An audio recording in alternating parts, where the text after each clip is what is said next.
Hello, good afternoon, and welcome to the Saturday Football Show. We've got a great panel for you this afternoon. Joining us is Fuad. He's got his cannolis out at the ready. Today, I feel like a soprano, as I said. You know what I mean? I was hungry as I was walking inside. I got some cannolis and some coffee, you know what I'm saying? They look good. Ready for the day. Ready for the day. Nicky is joining us, fresh off the plane from Larnaca. Yeah. You know what I was doing yesterday? What were you doing? Busking in Cluj. Really? Oh, wow. It's true. Wait, you went from Larnaca to... Romania, yeah. I've been all around Europe this week. Wow. In a couple of days, yeah. Had a real European tour. And we have Neeks. Hi, Neeks. Hi, Abbi. Hi. Me and Nicky, one of the few teams still in Europe, few English teams still in Europe. Oh, good result that was on Thursday. Yeah, it was a better result last Sunday, though, wasn't it? When you got battered. With the Wolves? No. Yeah, you got battered. But Milan? we won't avoid that battering. We will come to it. But guys, we also have our brand new F1 show and our F1 channel, which is On Track GP.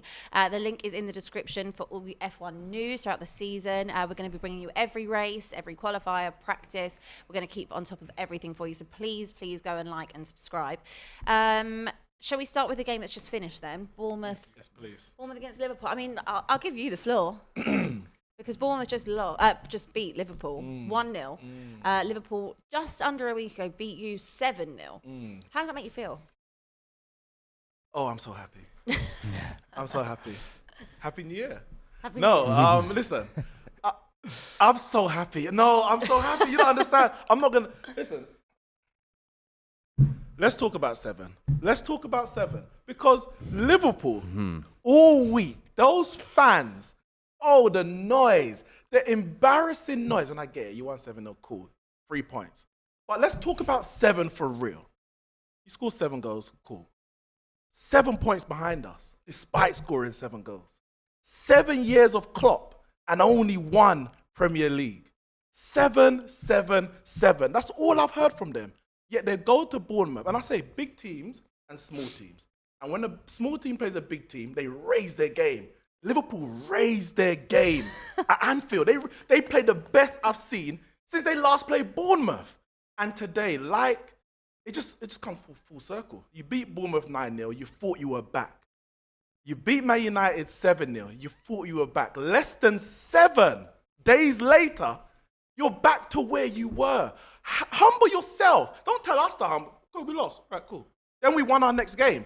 You won and thought you were back.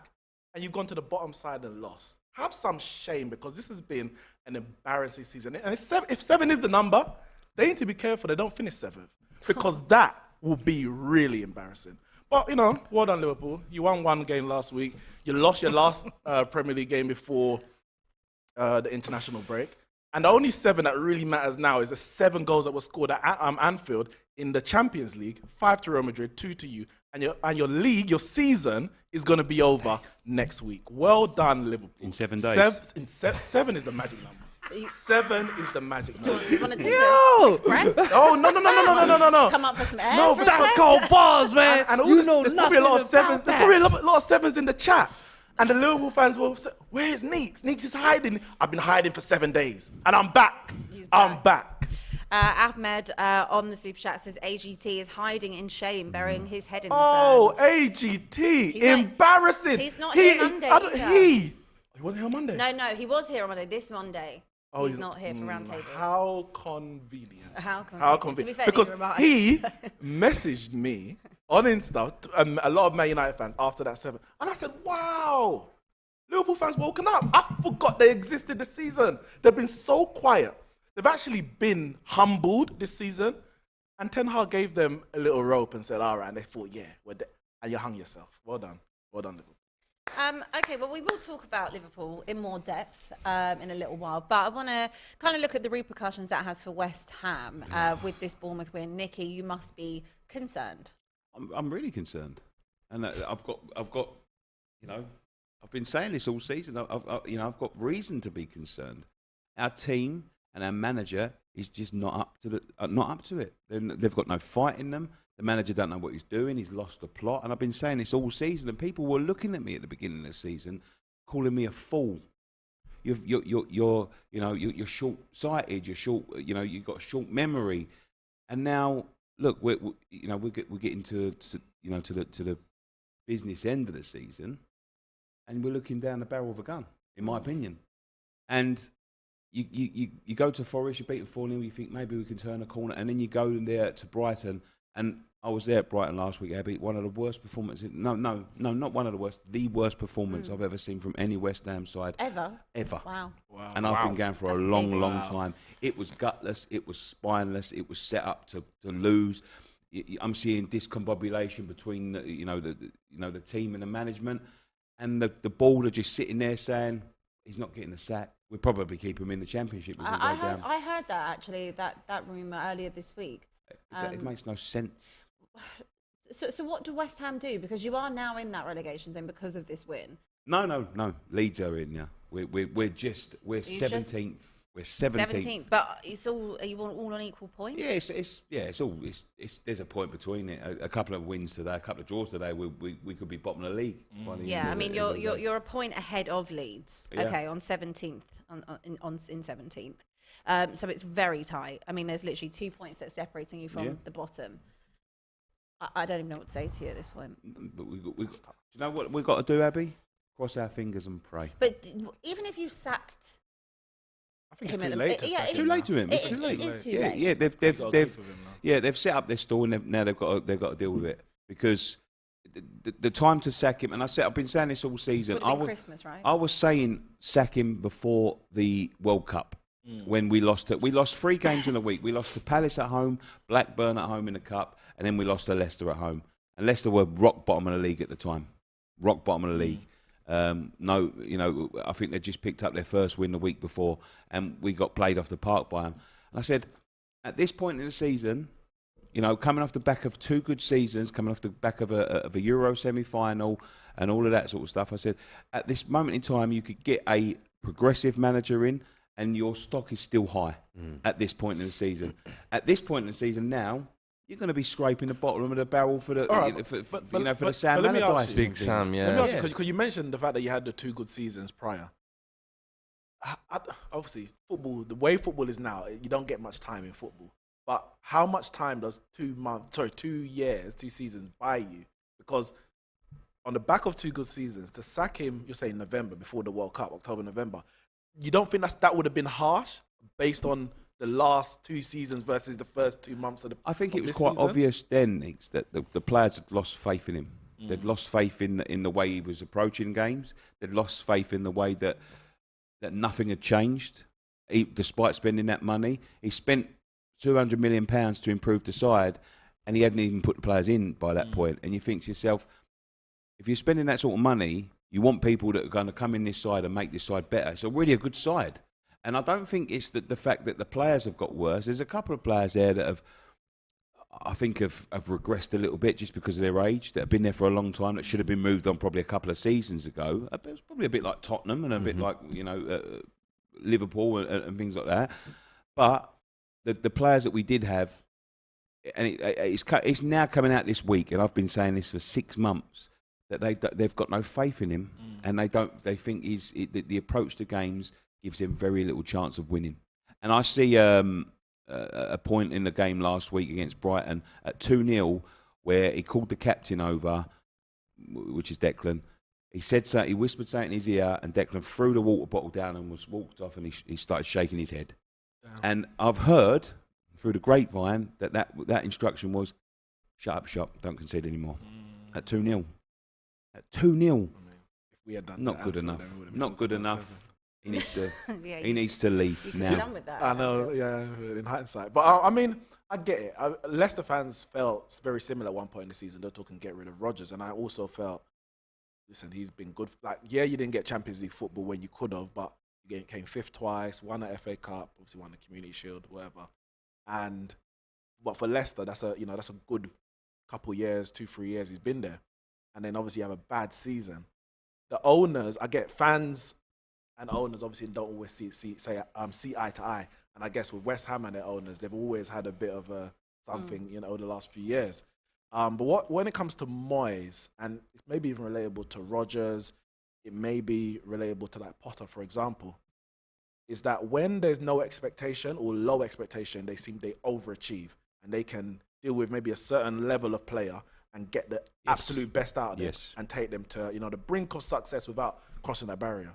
Once the moment comes, whether they spend a lot of money or they go to a bigger club, in the case of Moyes, and maybe obviously at the moment in the case of Potter, and even Rodgers when he was at Liverpool, so the three of them, when the expectations rise, they're unable to raise their managerial, their coaching game to the level to accommodate the players that you need to get to the next level. I think when you bring in Paqueta, you've got quality players like Ben Rama, Lanzini maybe. Scamacca.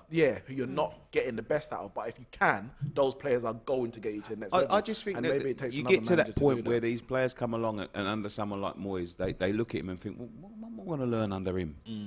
And when I'm not even playing, you know, Scamacca has sat on the bench against Larnaca at midweek, and he played Antonio in front of him. Now, I know Antonio scored 2 goals, but I reckon I would have got one. They were bad. They were standing off like that's the standard of the football. Do you know But the thing is, I think the fact that Antonio is his best performing striker is kind of testament to maybe the level that Moyes can, because when you have a player who's more maybe like Scamacca, and I don't want to diss Antonio, he's good, but he's good at something. He's good at playing in a certain way, he's a good certain at backs style. to the wall, you know, getting the best out of what you've got, making, you know, chicken salad out of chicken poo, as they call it. But when there's quality there, he doesn't know what to do. Look at Sebastian Haller. Sebastian Haller, for all his, he came from Frankfurt with high expectations. We bought him.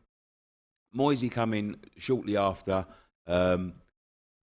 bombarded him out. Didn't know what to do with him. He sat on the bench and all that. He's a quality striker. He showed that for Ajax, and he's now showing it for Dortmund. He's a quality striker who never quite. I didn't like him because he didn't work hard enough for West Ham. And at the time, you think to yourself, yeah, it's, you know, that's understandable because the method that he's using is working. You know, so Haller leaving, you know, it's for the greater good, because, you know, we can't fit a system around him when the system we're already using is working. Yeah, we took a big loss on him. 25 million we sold him for. We signed him for near enough 50. Felipe Anderson was the same. Yeah. He never. We took £2 million for Felipe Anderson. We paid £40 million for him. That is a huge loss. But then these players have gone on back to Germany, back to Italy. They're fantastic again. Yeah. You know, and you got to start to think. And the same will happen with someone like Paqueta. Yeah, with Paqueta and Scamacca, we paid a lot of money for them too. Are the ball going to sit there and think, well, you know, it's his way, and they've not quite worked under his way, when his way isn't working now? You see, for me, and maybe I'm a bit maybe old school in my thinking. I like to see managers given time, even when things aren't perfect. Now, it's easy for me to say because my team's not in the relegation battle, and dropping out, you know, sitting mid-table in the Premier League and dropping out of the Premier League is two completely different things. West Ham can't afford to really get relegated, especially considering the squad that they've got, the wages, etc. Someone like a Bournemouth can afford to go down. They kind of set up for that. But I think people like Rodgers, people like Moyes, based on even his history with West Ham, remember, he came in, saved you from relegation, you got rid of him. You brought him back to save you from relegation, and then he got you to where he got. So it's like he's kind of earned the faith of the board to do it. And I'm like, all right, maybe move him at the end of the season. But if relegation is there only so many times though that can work? Because you've done it once, you've done it twice, and especially now having been here for the 2-year kind of period.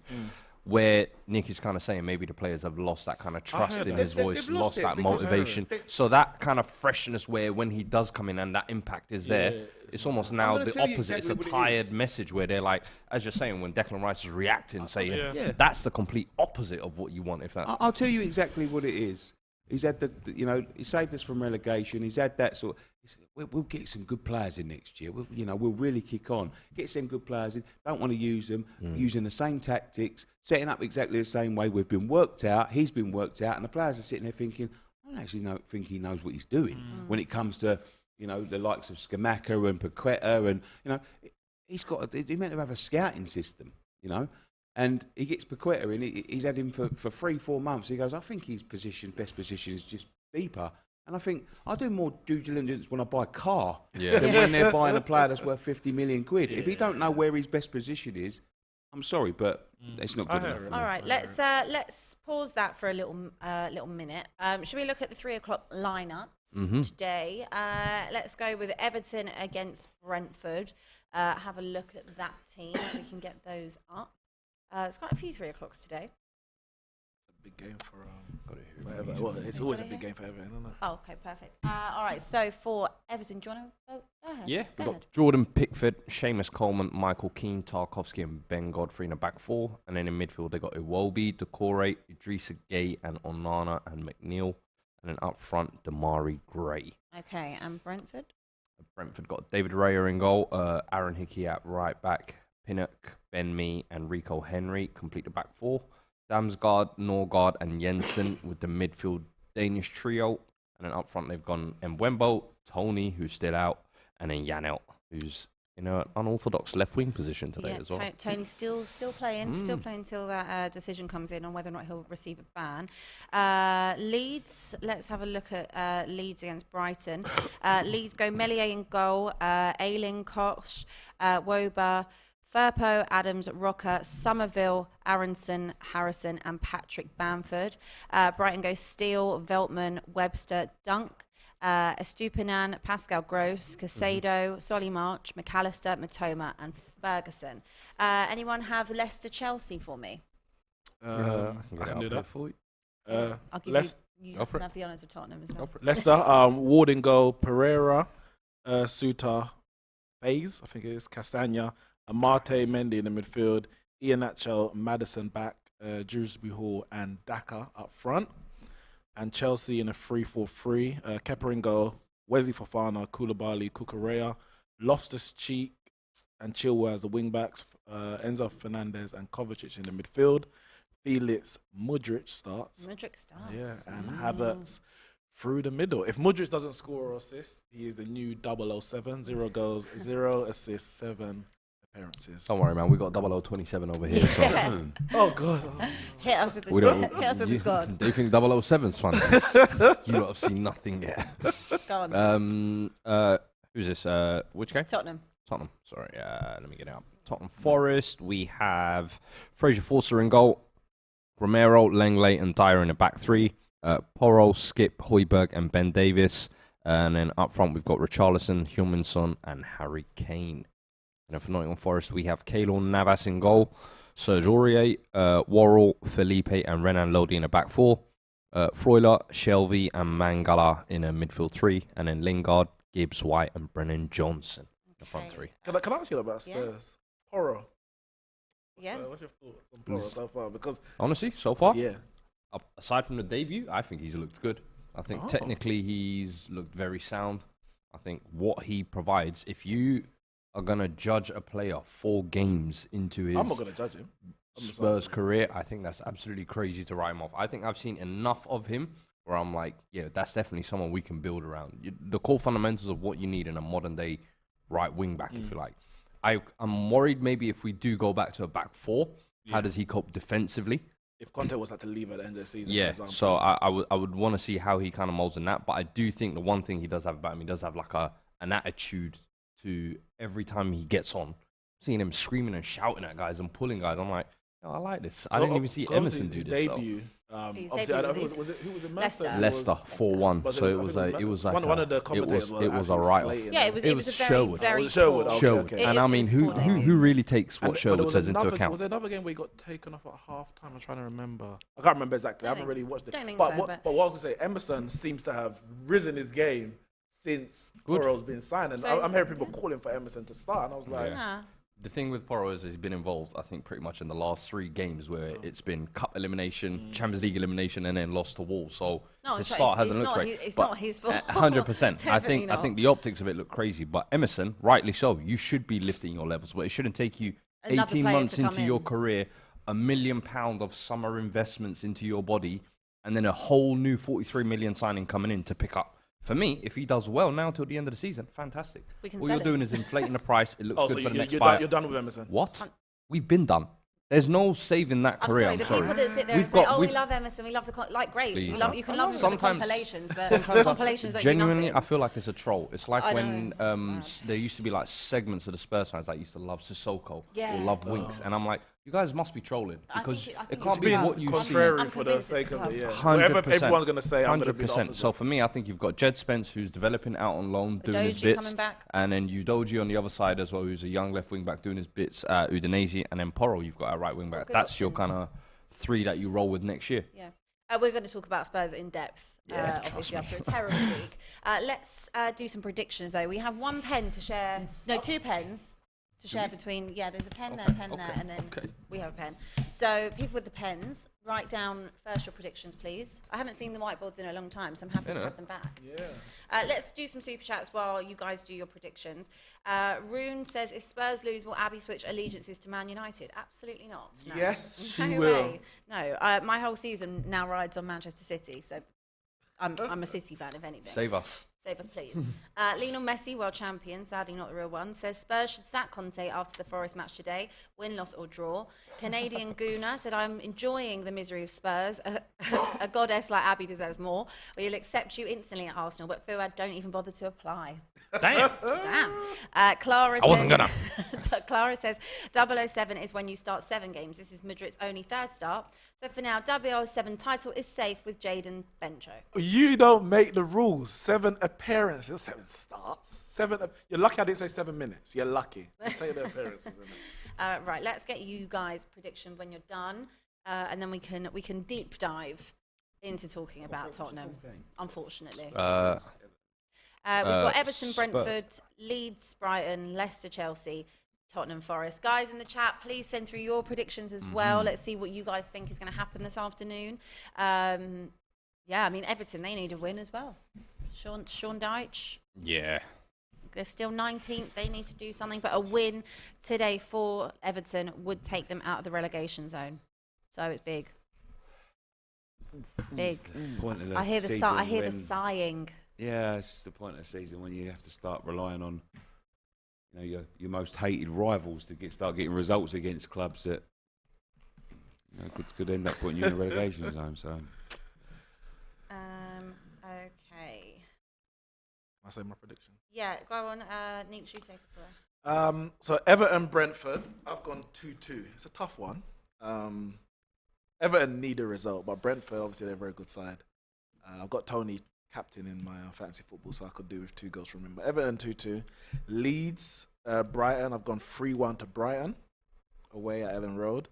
Leicester, Chelsea, it's a tough one, but I've gone Leicester 2-1. And Spurs, Forest, I've gone 1-1. Okay. You want me to go? Yeah, go for it. I've got Everton getting beat by Brentford 2-1. I've got Leeds 2, Brighton 4. Ooh. I think that'll be a high scorer there. I've got Spurs beating Forest 2-0. And I've got Leicester beating Chelsea 1-0. Okay, all right, Fuad. I've got Brentford winning 2-1 versus Everton.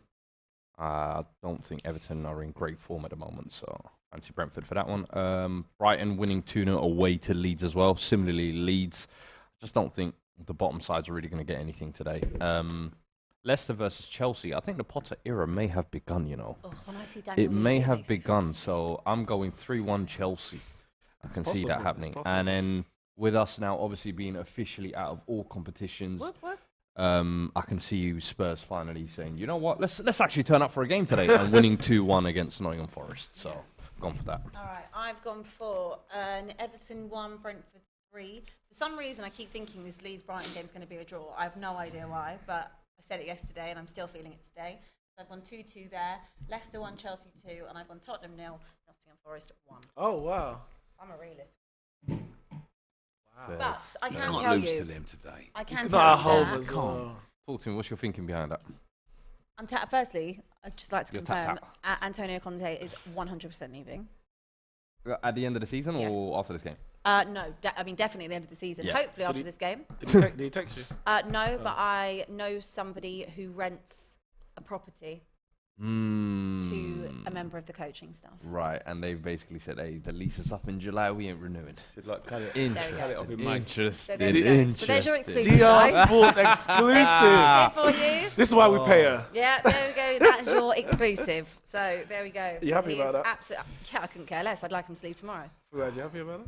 I know you're like a big manager height. You love your big manager. No, not even big manager. I'm what you were saying earlier. Like, I'm a believer in you hire a manager, you see out the course type of thing. Yeah, I was the same with Pochettino, with Jose.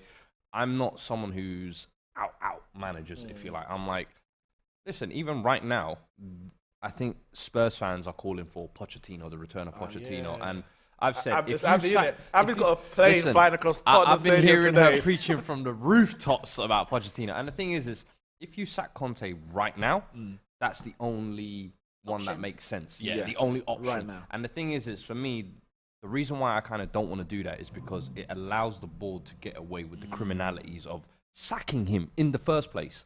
4 years round now have come round, and you're going to take the job under the same circumstances you was complaining about. Same board, so same essentially nuts, what you're saying is, hey, guys, I'm in need of a job, but don't worry about their criminalities. I'll come in and paper over the cracks. So for me, that's kind of, I don't want him to come in and almost paper over their cracks.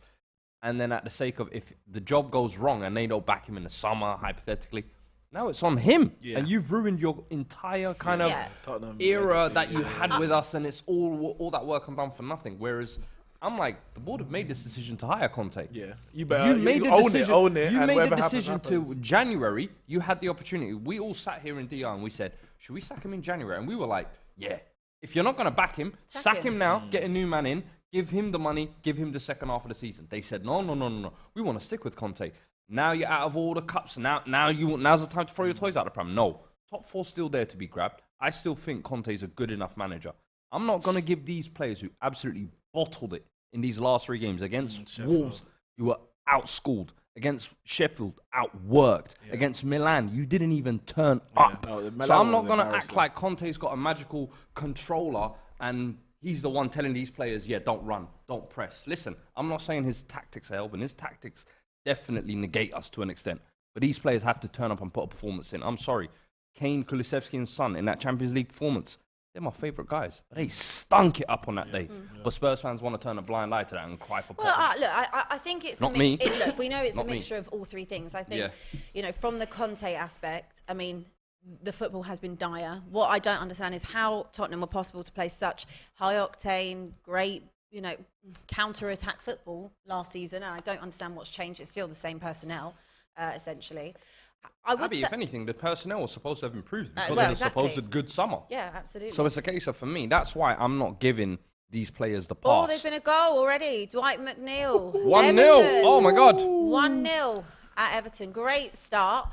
Literally within the first 2 minutes of kickoff. Well, they say we were going to score, so Yeah, I'm we'll on, be I'm on keeping an course. eye on that. But that's what we like to see, an early goal on the Saturday that's football it. show. Just on the Conte thing, I try and look at it from different angles. Obviously, I openly said I'd like Conte to go. It's not working. Yeah. I think I will be generous in saying that he probably has been backed more than Pochettino was. Yeah. Mourinho, there was a lot of loans. Obviously, we bought Bale back. Yeah. But I'd say that Conte has, not to the level that we would have expected. But and this is the thing. He has been backed. And also with Conte, he's made it very clear, even going back to last season, he'd made it clear he didn't want to be there going into this season. Remember Burnley? Yeah. He was very much like... You don't think that was a bit like mine? No, I don't at all. I think it's... Goal. Oh, there's been a goal. Tottenham, Richarlison. We're going to talk about Modric Richarlison. looking funny in the light. Listen. Where's your goal, Modric? Big Richard. Well, that's Listen, exactly I like the it. answer that Tottenham needed. I And like good on Richarlison. Richarlison. I've always liked Good Richarlison. on Hey, him. listen, if you're Been in going the to press talk a your lot this shit week. midweek, You you have better to- you back have it to up, perform. brother. You have You to. better back up your talk. Good on you, So son. well done. I think he was... I thought it was fine for him to come out and say And that. get the I don't ball up care. and go to the halfway line, man. Good boy. He's got his chance. That's because you're Conte, yeah. No, it's not because I'm Conte. I'm Levy and I'm Enoch out above everything. I could care less about Antonio Conte. What I don't like is that it's as if he thinks he's doing us a favour, Antonio Conte. The disrespect. He had his moment. the- He had his- Abbi, there was a lot to of an disrespect. Abbi, but here's the thing.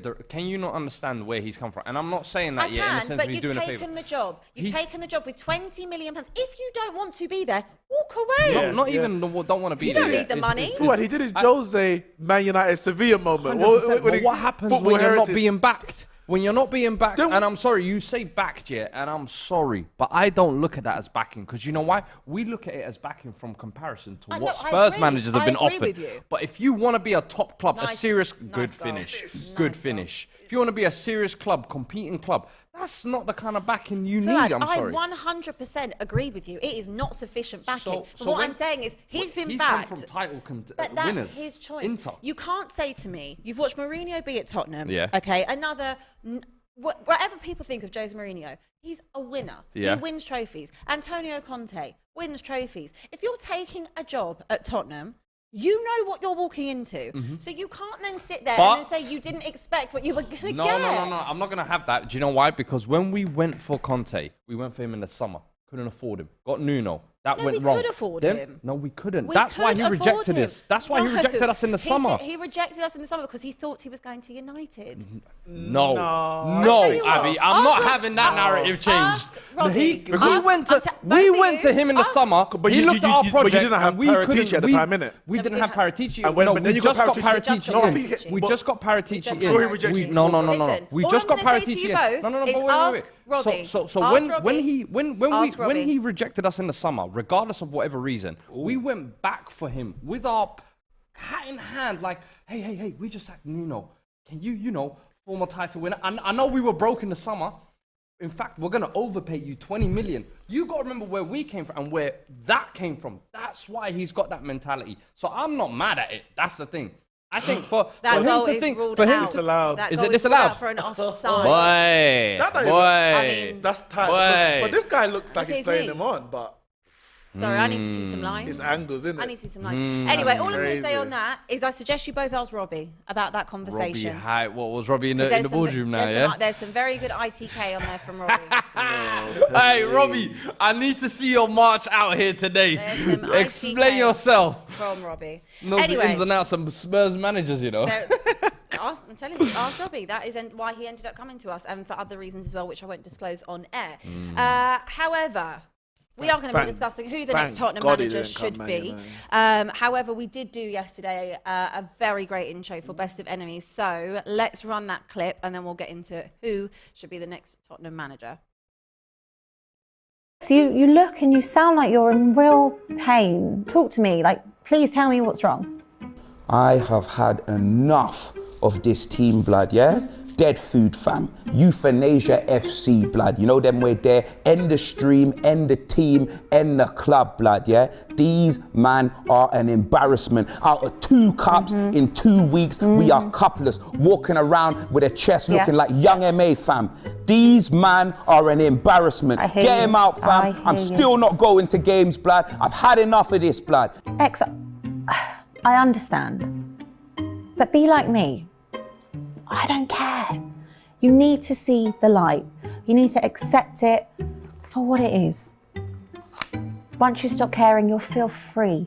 You'll feel lighter. I've absolutely had enough of this, fam. End it all, blood. End Best of Enemies, blood. End it all, blood. I don't want to come back.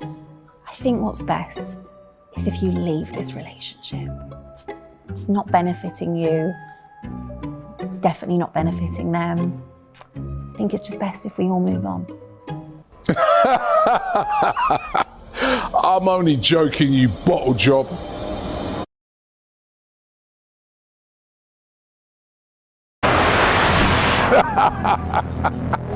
Cooking again. Are you kidding me, blood?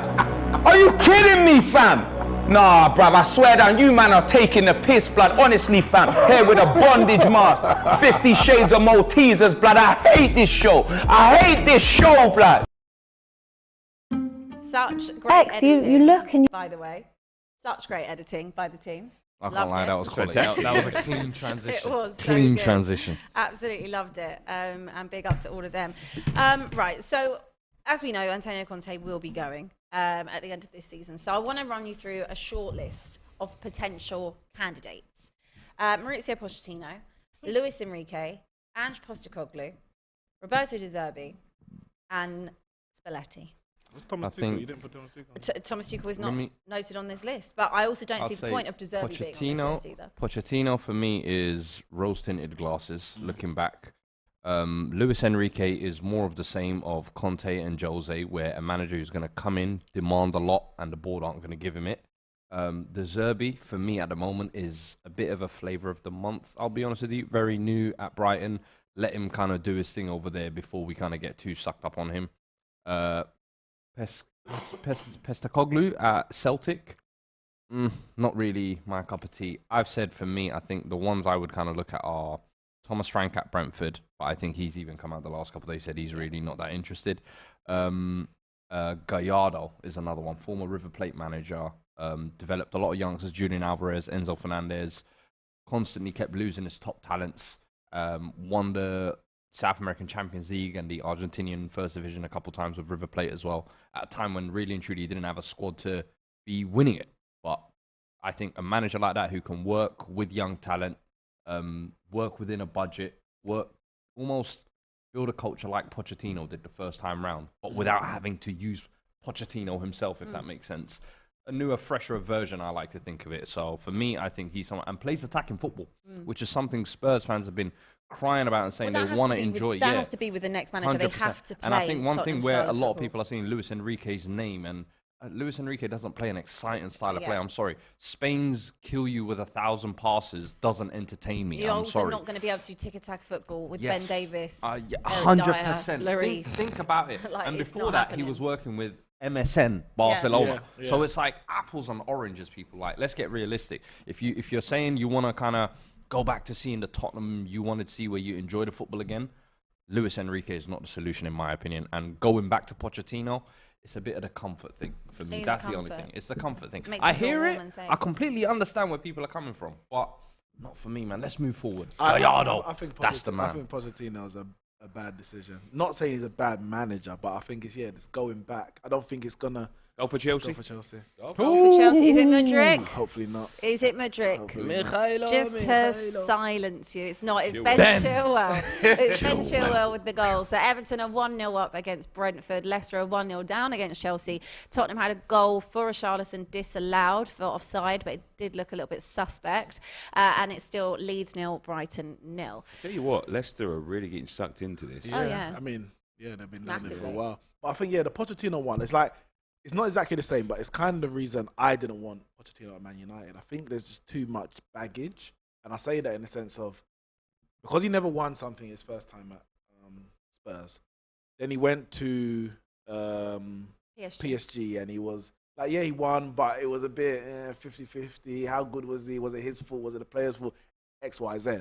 He didn't. His reputation didn't increase by going to PSG. I agree. So that kind of the baggage still carries around with him. If he comes back and gets top 4 maybe a couple times, whatever. But the moment that results start to go bad, it's gonna go back to the Pochettino bottle job. Is he really that good? How good is he really? Spurs and Pochettino. Pochettino's been here a total of 8 years and won nothing. There's just too much narrative where I think you just need a clean, fresh start. Someone that's probably never managed in the Premier League before. Definitely hasn't managed Spurs before. And I would say obviously what you went through Mourinho, Nuno, and Conte, all pragmatic managers. A new style. Like I say, reverting back to what Spurs traditionally played, exciting, attacking football. Yeah. I think so. It needs to be a clean break from anything that you've had in the past, 4 years or whatever. Yeah, there's a super chat from Raj. He says Spurs should go for Ruben Amorim from Sporting. See, another one, him I would have gone for like a year and a half ago when he won the title with Sporting because they seemed like they were playing good football. Similarly, loses a lot of his young talents, develops young talents, works within a budget. Yeah. But I've been seeing him the last year or so. Very defensive football. Yeah. Plays with the back five. So this is what I'm saying. Sometimes people read articles and they're like, oh, he sounds nice and foreign. But Ruben Amorim, defensive back five manager. So if you want more of the same of what you've just been seeing, go for that. And that's not the for thing. me. I mean, I would equally like someone like Thomas Frank. But if I'm Thomas Frank, I'm not leaving Brentford because the way that they do their transfers with the Moneyball metric, Chilwell finish. They're really good in terms of a well-run club. We don't have that. And Graham Potter, just as an example, turned Tottenham down twice in that summer where we tried to get Conte and we ended up with Nuno. And that's because of the way that we do things. And Thomas Frank, he would be ideal, but he's not going to come. De Zerbi, no point being on the list. We're never going to buy him out of his Brighton contract. It's not going to happen. As good as as good as they... Wait, why is Robbie Savage celebrating? Has it been this? Is it a Leicester goal? Let's have a look. But, There's no way he's celebrating a Chilwell goal like that against his Leicester team. Not. Oh, Charlie Savage scored. That's why. Oh. Charlie Savage scored for Forest Green. That's why. But I think in terms of who was it? The Ruben? Who are you talking about? Zerbi. Oh, Thomas Frank. I wanted to speak about. Yes, it's everything's good at Brentford, but when that bigger job comes, can managers turn it down? We always say that because look at Potter. Everything was set up perfect for him at Brighton. This season they started well. They were in and around the European places. He had no quote unquote reason to leave Brighton, but a bigger side came for him, and he went. So I think Thomas Frank can say what he wants, but if Spurs come and they say this is the project that we want you. The problem this is the money that you're gonna have to spend. This is the length of contract. This is your salary. I can't see him turning them down. The problem is, I think we're in that weird space at the moment where it's like we're almost falling away from the other big clubs. We're kind of falling behind. So it's a case of, do I want to be a part of this kind of sinking ship, or do I want to be the one to kind of steer it around? It's kind of which role do I want to take type of thing. And I guess it all depends on how much belief you have in yourself as well as a manager.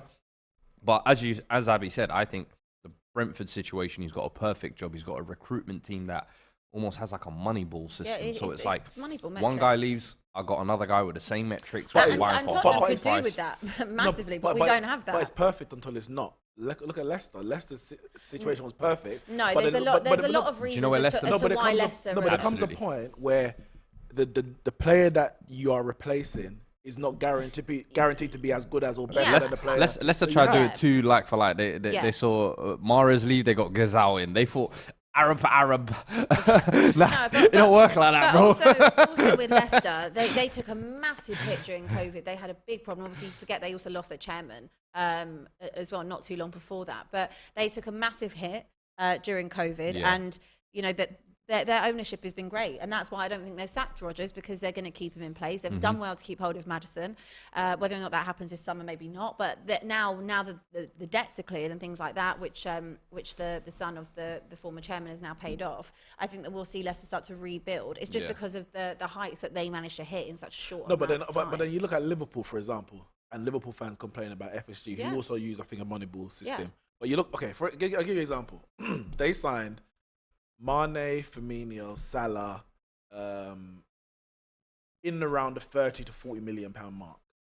To replace a Mane, who was world class at the time that he left, to replace a Salah, maybe not a Firmino now, because he's not at the level he was, but to stay at the level that you are, that system ain't gonna work, because you can't take out a 30 million pound Mane and replace him with a 30 million, because the player that's actually leaving is an 80 million pound player, so to speak. I think they've got players that have got the ability to get there. Yes, but then what you're doing, you're going back to where you were to get back to where you are. But that's okay. I think at those big clubs, when you're at a level, you need to try and stay at that level. And to stay at that level, you need to get rid of. If you're losing a world class player, you need to buy a world class player. Yeah, but I think that's harsh on someone like Diaz or someone like Josh. They've had a lot of injuries, Liverpool, and also their biggest midfield is not investing in the.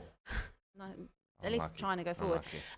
Their biggest problem is not investing in the midfield. The reason Liverpool have been so bad this season, yes, Mane is a factor that they've lost him, but they've had a lot of injuries. Their midfield have a combined age of 90, and that's really where it is. I mean, they'd have no problem buying a few players, and they'd look a lot better. It's because they don't have the legs to implement what they used to be able to do. Look a lot better, yes, but they're not at the level to compete with Man City, because Man City are losing a 50 million pound player and buying a 100 million pound player to replace them. Are they? I think. Well, I'm just talking about the amount they're willing to invest. Not necessarily saying that Grealish was better than Sterling or but I'm saying they're willing to invest. I think there's quite a few rebuilds coming on. If you look at Man City's squad, Man City are rebuilding, but they're still on for 90 points this season. Yeah, of course. Liverpool are rebuilding and they're sitting in 7. But it's also the difference of the owner.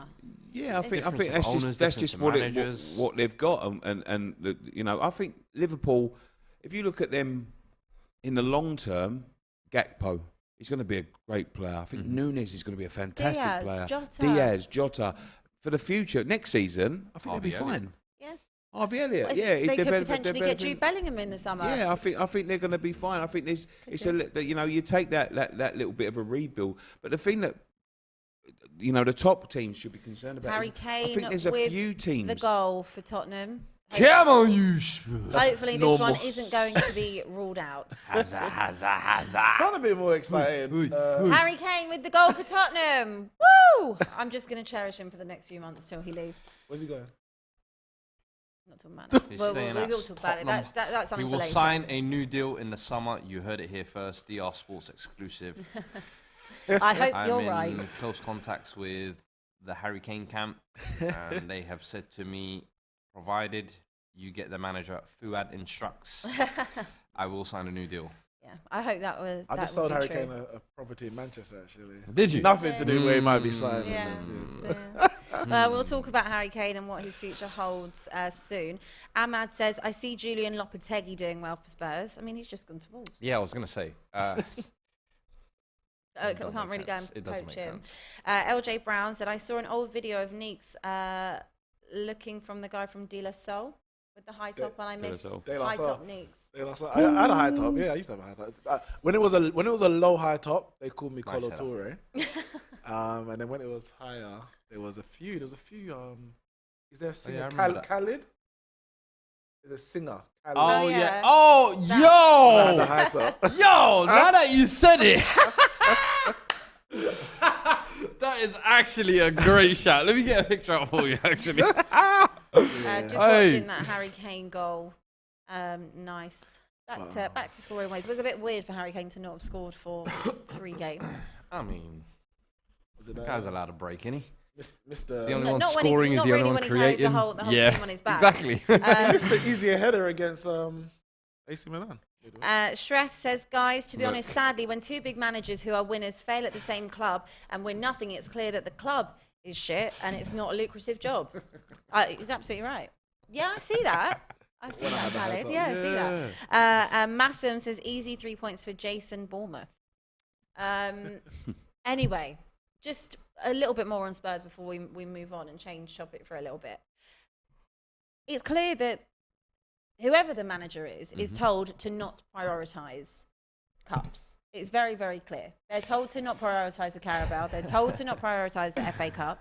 So regardless of who comes in, it's literally top 4 or bust, which is what matters to the owners. So how are Tottenham ever meant to win a trophy? Well, because there was only one man who prioritised the cups, and it was Jose, and he sacked him 6 days before he got you to a final. So, like Pochettino, I remember it was one of the things I actually hated about Poch, I'm not going to lie to you, was in cups, he would always fucking rotate the side, do these weird substitutions, and it would always get us knocked out of cups and tournaments.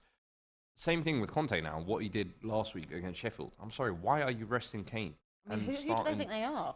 Lucas Moura and Richarlison. All of a sudden, these two are going to provide you goals. Even against championship opposition, I don't trust them. Sheffield United are playing well.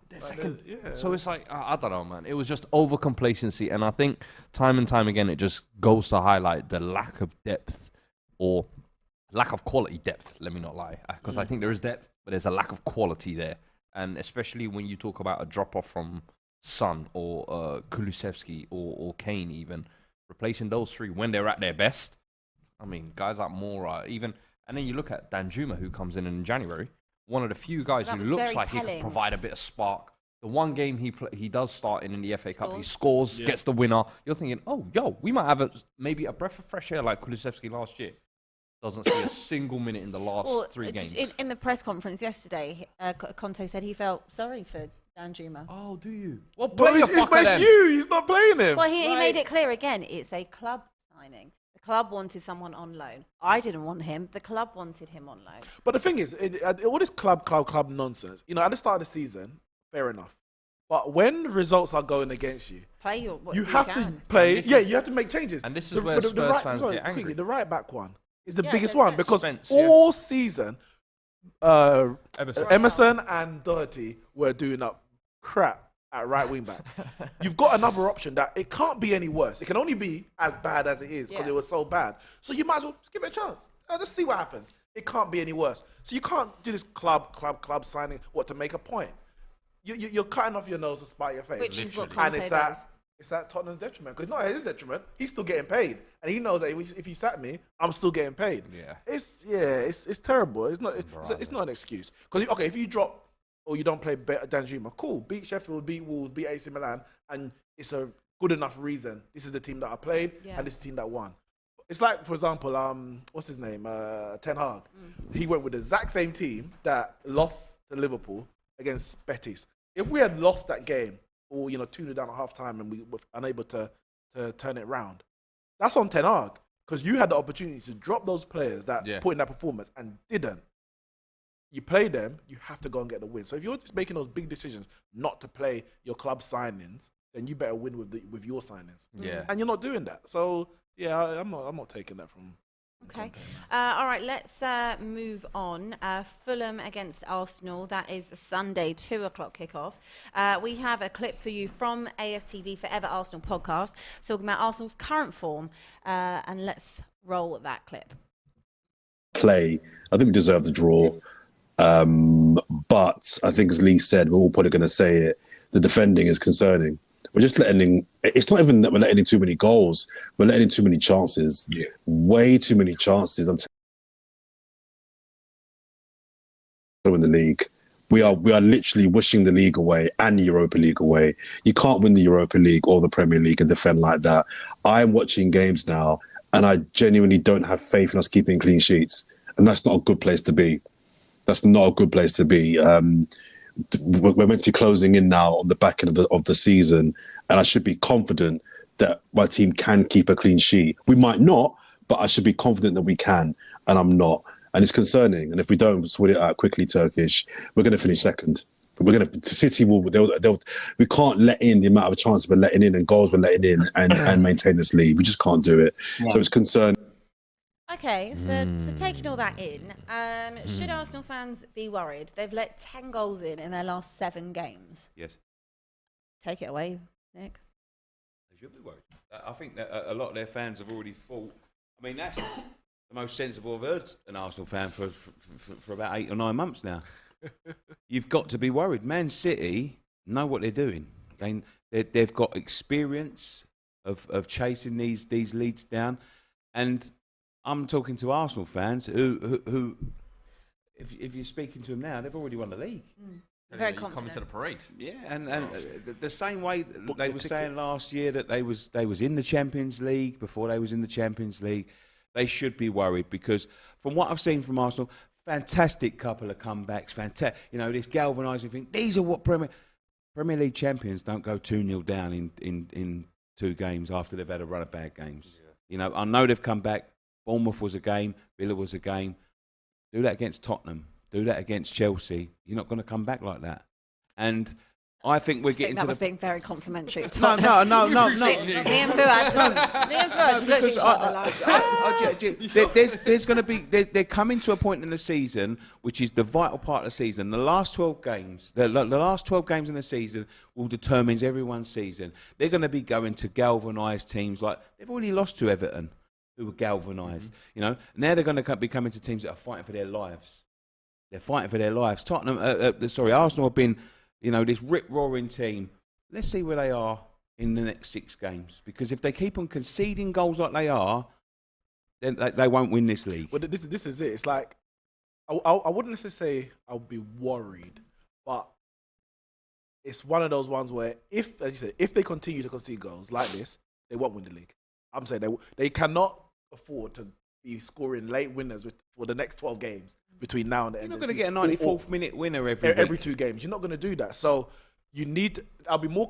I think Arsenal going to win the league, but I'll be more convinced if they were after those bad results. They won 1-0, 1-0, 1-0 because you're getting back to those clean sheets. That all you need is 1 goal. They're putting so much pressure on their forwards to actually drag them out of these games. the Villa. Bournemouth, and then obviously Sporting midweek. Yes, Sporting's a good team, etc. But Arsenal were a very good defensive team at the first half of the season. Mm-hmm. They've kind of gone the other direction, and now they're having their forwards to bail them out. Now, if their forwards bail them out for the rest of the season, cool. But you look at, for example, the Liverpool season under Brendan Rodgers. Ultimately, it was their defense that cost them because they were piling forward and scoring goals, but they couldn't keep it out the back. Obviously, Chelsea turned them over that time, and then Crystal Palace came back from 3-0 down. Arsenal, if you're going to win this league, you have to get back to getting clean sheets. That's the only thing. I do think, though, like for the first 17 games, I think, what was it, 15-1, the least amount conceded. There's almost like an unrealistic standard they set for themselves in that first half of the season. And I think no amount of, no team can really maintain that standard, barring maybe a City or a Liverpool over the past couple of years. So I think it's almost like just Arsenal kind of just coming back to almost default settings. And then you take into account Arsenal.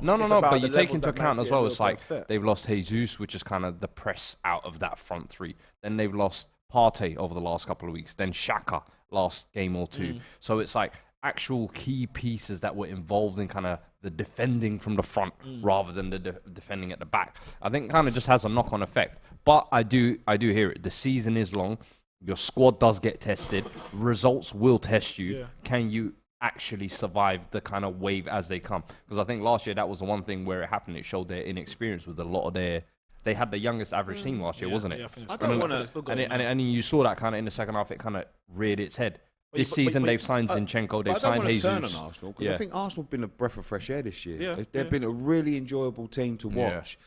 And, it's great for fans. When you're 2-0 down and you come back and win 3-2, 4-2, that's fantastic. It's crazy, yeah. But it also wipes the memory of how did you get in that position in the first place? Yeah. How did you concede 2 goals at home to Bournemouth? Who cares? We won 3-2. Do it against a better team. And then that's where you start dropping points. And that's where teams like Man City are very experienced at picking up the points to make this their gap season, up. Though, against the better teams, there's previous years where Arsenal have always struggled. But this season, however, they've actually turned up in all those games, if anything. Even if they haven't won them, they've still turned up. They've still turned up. Even in the game that they lost against United earlier in the season, they were actually the better side, I thought. But you guys... They were all right. But for me, I think these are just kind of tests that do come this season. But I think the one thing you lot kept hitting on as well, which is so true, it's 5 points. Yeah, you cannot slip or slack. And within those 5 points, you still play City. But this is you the thing. lose that, it becomes 2 points. And I don't know if Arsenal's squad has the experience enough. That 2-point breathing on your neck pressure. Yeah. I don't know whether they can kind of cope with that. The reason why I said I think Arsenal will still win the league, and it's credit to Arsenal that they're in this position where they are favourites to win the league. If I could trust Man City to win 10 out of their next 12 games, then I might say, you know what, I think Arsenal might. Because Arsenal, if they concede at this level, they're going to drop points. Man City are going to drop points between now and the end of the season. But if I could say, Man City is back at their level and they're going to win 10 out of their next 12, including beating Arsenal, you might have to edge it towards Man City. But despite Arsenal conceding all their goals, Man City are not at the level that they can take proper advantage of it, which means that Arsenal are going to probably keep this gap. And even if they lose to Man City will probably drop points before then. Well, that's the thing. I mean, City are now at a point where they have to win every game now. They really can't slip up because of how much they've slipped up already. Unless Arsenal starts to slip up, then there's a little bit of leeway. 5 points, there is nothing really in it. Like it's very doable. I mean, I'm just having a look at Arsenal's fixtures from kind of now until the end of the season. I think Fulham is a tougher game than people might think it is. Yeah, absolutely. Fulham have been a very astute side this season. Then they've got Palace, which at home. Goal for Brighton. There we go. Alexis McAllister on the score sheet. So we've got 1-0 in all 4 games so far as we head into approach half-time-ish. So looking at their fixtures, and straight after that they've got Sporting.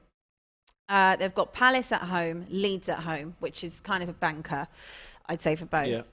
However, again, Leeds are going to be absolutely fighting for their life, and that's nothing's a banker. Nothing's a banker. Nothing's a banker at this stage. But you'd say Bournemouth at home, nearly won. Yeah, nearly got a result at the Emirates. Yeah, but they didn't. And Bournemouth got a result today against Liverpool. But they didn't at the Emirates. So you'd have to say that they're going to have to make sure that they pick up all points at the Emirates. Then they're away to Liverpool, which I still think is a tough test at Anfield, as we know. Our last Neeks. Then they're away to West Ham. West Ham are going to be fighting for their lives. Well, hopefully they're going to put up a fight. Hopefully. They're at home to Southampton.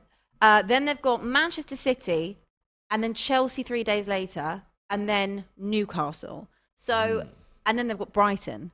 So again, I know they beat Brighton last time, but again, I still thought that could have been closer, that game, than it probably was.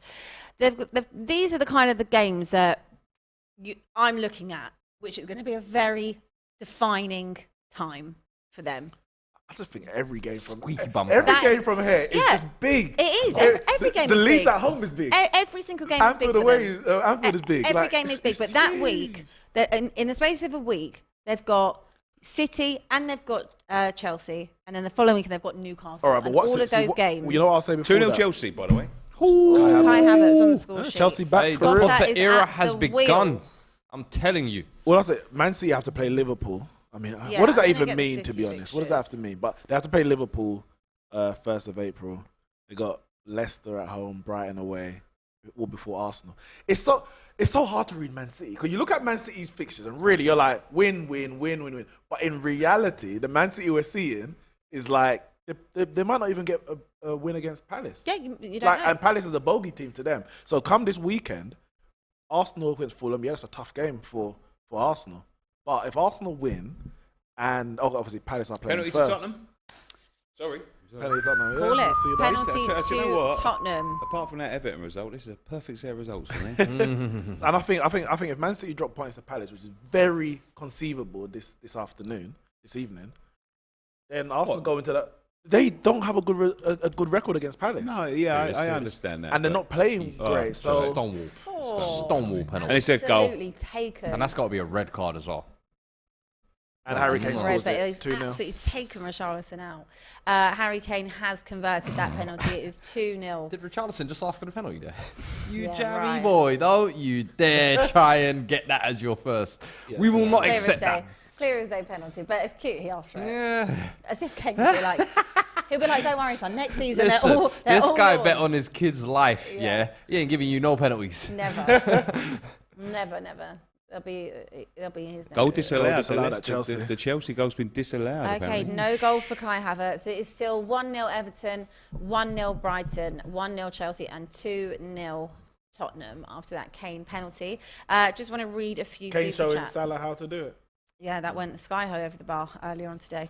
LJ Brown says, Fuad, what is your take on Barca's ref situation? People are calling for all their trophies since 2002 to be investigated. Hey, man, anytime anybody gets caught paying refs, it's a disgrace to the game. I'm sorry. You know what? And That is and terrible. let's be honest here. Deep down in our hearts, when Pep Guardiola, they were doing all that tiki-taka, choking the whole world with 70% possession, we all knew deep down in our hearts that they were cheating. 2009 versus Chelsea semi-final. You think we forgot? Listen, Chelsea fans, you let me know. I know you remember. Barcelona for decades have been doing the dark arts, whether it's in boardrooms, whether it's in, I don't know, on the pitch, referees' dressing rooms. Now it's just, come to light. And as they say, everything that happens in the dark Comes to the light. comes to the light. You know what's crazy? Barcelona, step into the But light. you know what's crazy? That's Pep Guardiola's whole legacy right now is under question. Other than those 2 years, I think it was 2 years he was at Bayern Munich, was it 2 or 3 years at Bayern Munich? Everything either side of that is in big question. You got the Man City debacle and you got Barcelona. I don't hate Pep Guardiola, but I don't like Man City. And I don't really like Barca since Ronaldinho's gone. Well, hold on a minute. They're under investigation for corrupt payments. Man City are under lots of investigations. Maybe for, it's Pep. Maybe it's Pep. Common denominator. Hey. This Well, I this don't know, is but can starting you just win this league I- and then we this can is deal with it starting after? to, I want my 2009 and 2011 Champions Leagues. I want them. You see, I now want this is them what now. can't happen. If Barcelona get done, dusted, whatever, let it happen. Yeah. But no trophies can be handed out to some losers in They didn't actually 2009. win it. No. Can have a replay. We don't benefit I'll play from them this. now. Yeah, replay that now. Come on. But I mean, my biggest concern with this is then what is a fair punishment? Because surely if you've been doing that, for me, it's got to be like an expulsion. This is not a fine. I'll be honest with you, Abby. Punishable I think they'll offence. be finished in the next 5 years anyway. Mate, I'm not even joking with you. I think they'll be cease to exist in the next 5 years. They've gone a very, very. The thing that makes me sick about the whole situation about them is that people are bending over backwards to make sure they're not. And when you see clubs that have got 100, 150-year histories, like who was it? Bury went out over Notts County, over yeah. 100 grand. It makes me feel sick that these people that are getting away with it, that have had the success, that have had the millions, and they've literally, with all due respect, pissed it up the wall. Tweeted out in the summer. and they can't afford it. Leicester. It just Play Goal. Goal for Leicester. it just makes me Let's see feel. who's on the score sheet. Is it? Take a guess. Is it Maddison? Yeah, it's got to be Maddison. Nicky, just on that, literally, I was just showing Abby now. In July last year, I remember when all the levers and all of that financial shenanigans was happening. I literally tweeted, I said, I genuinely think Barcelona might not exist in 5 years. And I've been saying it. I think for years and years, they've been getting away with kind of being almost like the role model club for how football should be played on the pitch. One of the La Liga main two stalwarts. And I think now, with their kind of decline a little bit, I think it's allowed the conversation to be had of, what's really going on here? And it's almost come to the point now where there's so many shady things happening. You can't actually turn a blind eye to it. You can't overlook it. They can't hide it anymore. Similar with City. It's like 100 charges and we've asked you for evidence on so many occasions. You've decided not to present anything this many times.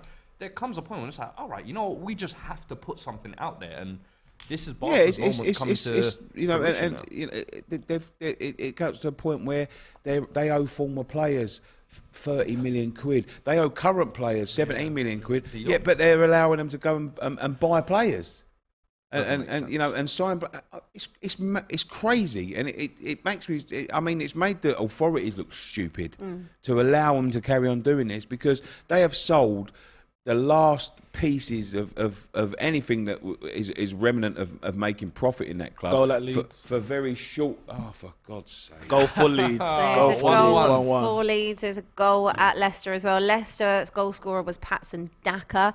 It's not looking too good for Nicky at the moment in terms of West Ham. But yeah, sorry, carry on what you were saying, Nick. Yeah, I mean, you know, and the authorities just allow them to carry on like this. But as you say... They tried to set up a holding company and they got fined for that. And they've sold everything off for you know what they hoped was for short-term success, for the basically to keep on going until the formation of the Super League. Yeah, that's what it is. Yeah. They're clinging on to their lives, and now it's, you know, I think they're going to fold by the time that comes to fruition. I think so as well.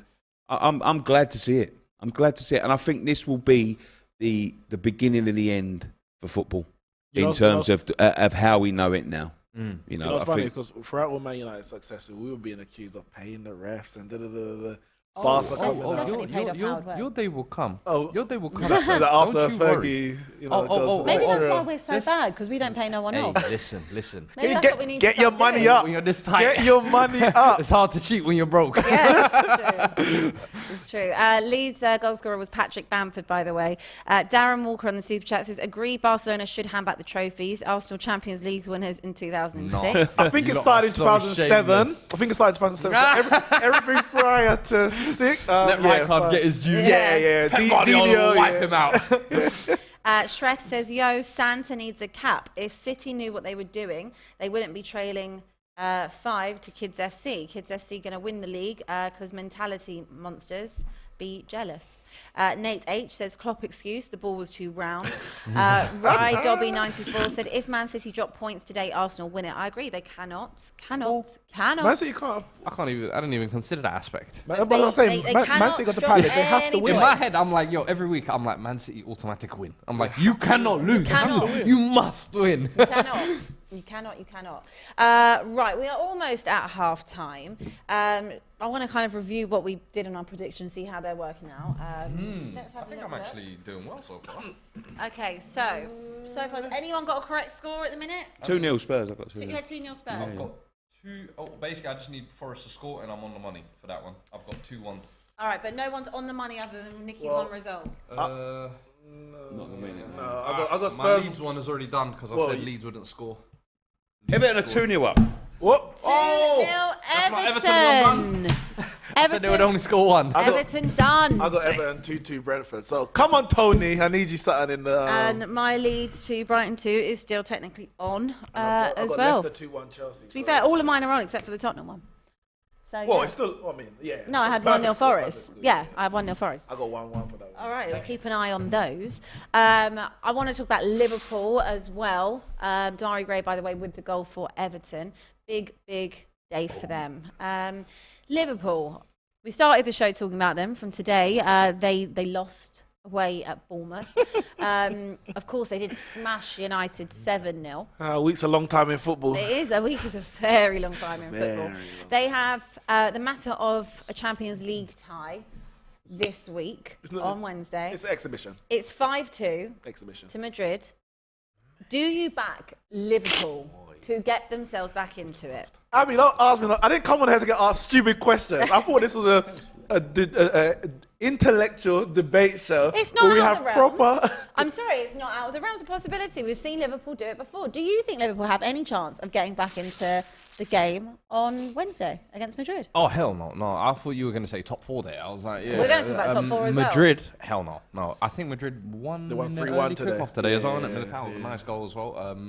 But no, Madrid have that experience. I think even if Madrid were down in this fixture, I would still probably favour Madrid. Madrid, for me, they're almost the ultimate aura kings of Europe. Yeah. Like, they showed it last year. That run last year, for me, They should never won solidified. it, but it's crazy. You never, ever rule out or you never question Real Madrid, because you had Chelsea holders, you had PSG Avengers assembled, you had Man City. Man City, the favourites.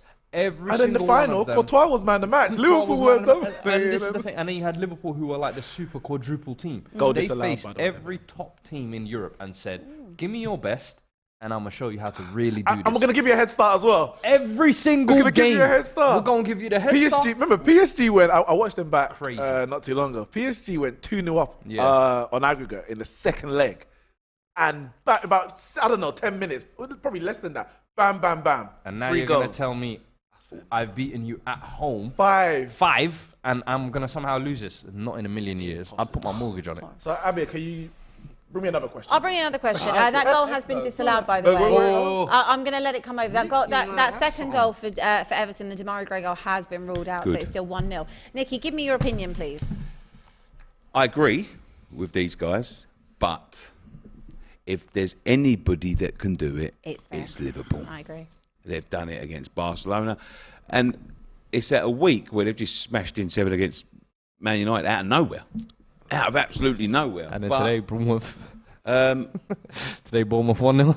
yeah, Sucks the wind out a little bit, doesn't it, it does. No, I know what you're saying, but I'm just saying, in terms of European pedigree, if anyone could do it, I hear it. they can do it. If they were 5-2 down from the Bernabeu and they're going back to Anfield, yeah. I might say, all right, I'll give them a 40%, 35%. But 5-2 down and you're going to the Bernabeu. No, I agree. I don't I'm think they watching will. it. I'm watching but it because I want to see Real Madrid hit You're 7. saying, though, It's a if there is very anyone. if there's anyone, Yeah, it's if them. there's All right. anyone, I hear it. All right, 1%. I'll give you 1%. I do 1%. More than I give most teams. So 1%. Well, AGT, he gave us his views on the Champions League game this week, so let's roll the tape. Real Madrid says we still own Liverpool. Another 5-2 loss. Good score last night, mate. Cheers. No worries. And the one before that? Cheers, no worries. Oh, mate. yeah, you're 5-2 Good luck. down. Buena suerte. Vamos a ver muy pronto. You can pull it around. Fight to be a 5-2 down, I brother. think you can pull it around. Well, listen, if we can score again. You should have saved them goals, mate. Do this, bro. Don't You should have saved them. You scored 7 in the wrong game, mate. No. You scored 7, mate. Rein him back in. Can we score 4 against the team that haven't scored for 2 weeks? Yeah. Go on, then. Rein him. Go on, rein clip him that. back. Clip that. Are you going to come back then, yeah? You just won 7-0. You got to go Real Madrid. You're kings of Europe. Of course you're going to come back. Okay, so we heard what Alex had to say. There was a little bit of debate on Round Table about that. It's half-time, by the way, in the Tottenham game and the Leeds game as well. I think it's actually half-time pretty much everywhere we are. I want to know, in terms of Liverpool, though, okay, if we rule out the Champions League, we say that they go out. Can they get top 4? They can get top 4. They'll be 6 points off today. So, yeah, as it stands, they're 6 points off with a game in hand. But game in hand don't mean anything. Let's be honest. They don't mean anything Every because team I've seen with a game in hand has dropped. they drop points in the game in hand. So it literally means... Except for Arsenal, they had Everton, yeah. Yeah, points on the board is the most important thing. Liverpool can get top 4 because I ruled out Newcastle weeks ago and now they continue to drop. So I think they'll just, at best, they'll finish 6th. Newcastle, that is. They'll finish outside the top 4 anyway. It's between them and Spurs. Who is going to be the most consistent or the least inconsistent? Yeah. Because it's and it's not a slight necessarily on Spurs and Liverpool in general, But the top 4 race, a lot of the time comes down to inconsistency. The title race is about consistency. The top 4 races is about inconsistency, and I've seen it throughout the years. Like Man United recently, we've been involved in a lot of top 4 races with Chelsea, Leicester, and Leicester end up being inconsistent at the end of the season and dropping out. It's so early, because I'm going to say this result this weekend is big, but how big is it really when you've got 12 games to go? It brings a bigger gap, a bit of a cushion for Spurs. Both teams are going to be out of all competition, so you full focus for the Premier League. I backed Liverpool after the 7-0 to get top 4, get 4th. That is no higher than that. Some Liverpool fans are talking about getting past Man United. Forget about it. But I did back them to get 4th. I'm not going to bail on it on the basis of one result, because I say it's about inconsistencies. But Spurs are playing next week, I guess. Liverpool aren't. Their game's postponed because Fulham are in the FA Cup. Yeah. If Spurs win that game, they're going to be 9 points clear. Yeah, Liverpool got 2 games in hand, but as we said, the games in hand mean nothing. 9 points clear. Spurs will have about 10 games to go. That's going to be hard. I think there's other teams in the contentions though. You look at Fulham. Fulham are going for top 4. But Brighton think they can get it. Brighton got more chance of Fulham because they've got they've got like 3 games in hand on Spurs. But then you've got Newcastle. You can't discount Newcastle. Had that disappointment with the cup. You know, if they start to regain a little bit of form again, Tottenham and Liverpool are doing everything they can to not get it. Yeah, I've seen this in previous years though, where the top sides. Are Chelsea scored again. Inconsistent and fumbling. Kai Havertz confirmed this time. 2-1. Got a correct score, guys. Yeah. Got a correct score. For now. But I've seen it where kind of the top sides are all fumbling, and then we saw West Ham in the mix, we saw Leicester in the mix, and I always think the experience and the quality of the squad always kind of shows itself in the end, and I think it always kind of just sorts out. So Fulham and Brighton, I think, no doubt they might end up in the Conference League, Europa League possibly, but I think Champions League might be almost a step too far, and I think Liverpool or Spurs will kind of fix themselves. I've said all season I didn't fancy us for top 4. I've said I think we're only there because all the other teams are purely bad. I think if Liverpool can somehow get their act together, because they actually have a semblance of a team that can actually string something together, whereas I look at us, we're far too inconsistent. I don't trust that back line to consistently keep clean sheets either. Lloris out for a few months. I actually think Forster's been... He's not done bad the last couple of games. He's a breath of fresh air for me. Yeah, I can't lie to you. He's not been bad the last couple of games, but it's still, I can't hedge my bets on Forster and say, that's what's going to keep my doors locked. No, but you'd rather at the minute have him. Yeah, don't lie. He takes an age to get down. No. He does take an age to get down. The thing is, he's so big as well. It's like Donnarumma. Yeah. But and I openly said it took an age to get down as well. But I would say that having watched him since he's come in, I'm very happy he's doing a far better job, in my opinion, than Lloris was doing before that. Carl Bates on the super chat said Gundogan is a free agent this summer, perfect fit for Newcastle, not Maddison. I think that you're right in terms of Newcastle. They've had a brilliant season, and I think it's not the end of the world. I don't think they will get top 4. No. I still think it'll be Liverpool, but I think they couldn't have dreamed for a better season. You know, their first real year of having some investment as well. And I think not doing anything in January has probably made them lose that momentum. I think with Newcastle, the reason why I ruled them out a few weeks ago, even before our cup final, they're just not scoring goals. Yeah. And I think when you look at Spurs and you look at Liverpool, as bad as defensive they've been, they've still got the ability and the quality to score those goals. Kane, they've got the players. They've got players. Look, I'm going to say Son, but it's like he ain't done nothing all season. But they've got players there who can score goals. We've seen them do it. I know. Liverpool have got players who, again, we've seen them do it. They can score goals. Newcastle, none of their players there are proven goal scorers. Yeah. Callum Wilson's a good finisher, but he's inconsistent. He got a lot of injuries. Almiron had a purple patch. Isak isn't really proven. Again, had a lot of injuries there. And Saint Maximum, he's not a high volume goal scorer either. So where are their goals? Because it's going to be, you need to get wins in the midst of drawing or losing games. Where are the wins coming from? I don't see Newcastle getting wins. I can see them getting draws because they've got a good defense, but I don't see them getting wins. Whereas Spurs can lose one week, but they've got the goal scorers to win the next week. Liverpool can lose one week, but they've got the goal scorers to win the next week. And I think that's going to be the difference.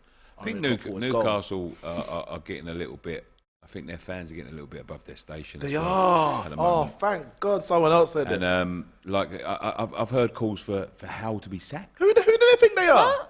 Yes. Have you heard that? That's true. Yeah, they're from Crazy. Newcastle fans Who themselves. do they think they are? And then there was a little thing in the midweek saying who's bigger, Sis the from clubs that Horror. are bigger, and they're like, we're the biggest team up north now, and you know, they need to realise that money isn't everything, and harmony can be everything. And if they start to sort of pile this expectation on Newcastle, it may not go the way they think it's going to go. And the thing is, But- if you looked at the end of this season, even if they finish 6th and a Carabao final, it's still a season. fantastic It's great. It's season. Like, fantastic. Yeah. start of the season, I'm sure most Newcastle fans would have bit your hand off. And I think even winning the Carabao Cup would have been maybe a step early in their project, having only, the first year of their takeover.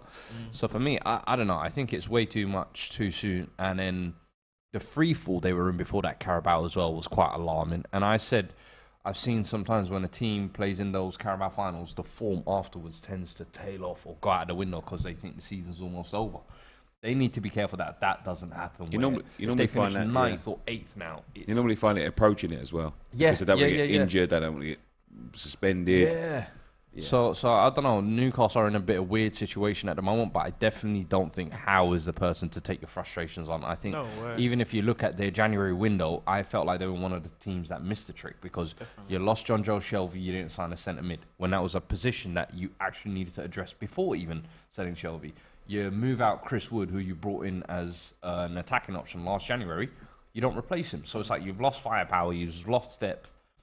Come on. And you see now when Bruno Guimaraes gets injured in midfield, or suspended as he was. you're Well, completely it's the finished. lack of quality, isn't it? Because you've got Bruno, but then you're looking kind of, in no disrespect to the Matty Longstaffs, the Sean Longstaff, that type of quality of player and caliber, and it's just a level too low, I think, for where Newcastle are now pushing to be. yeah. But I think in a way potentially they didn't do stuff in January because of maybe FFP.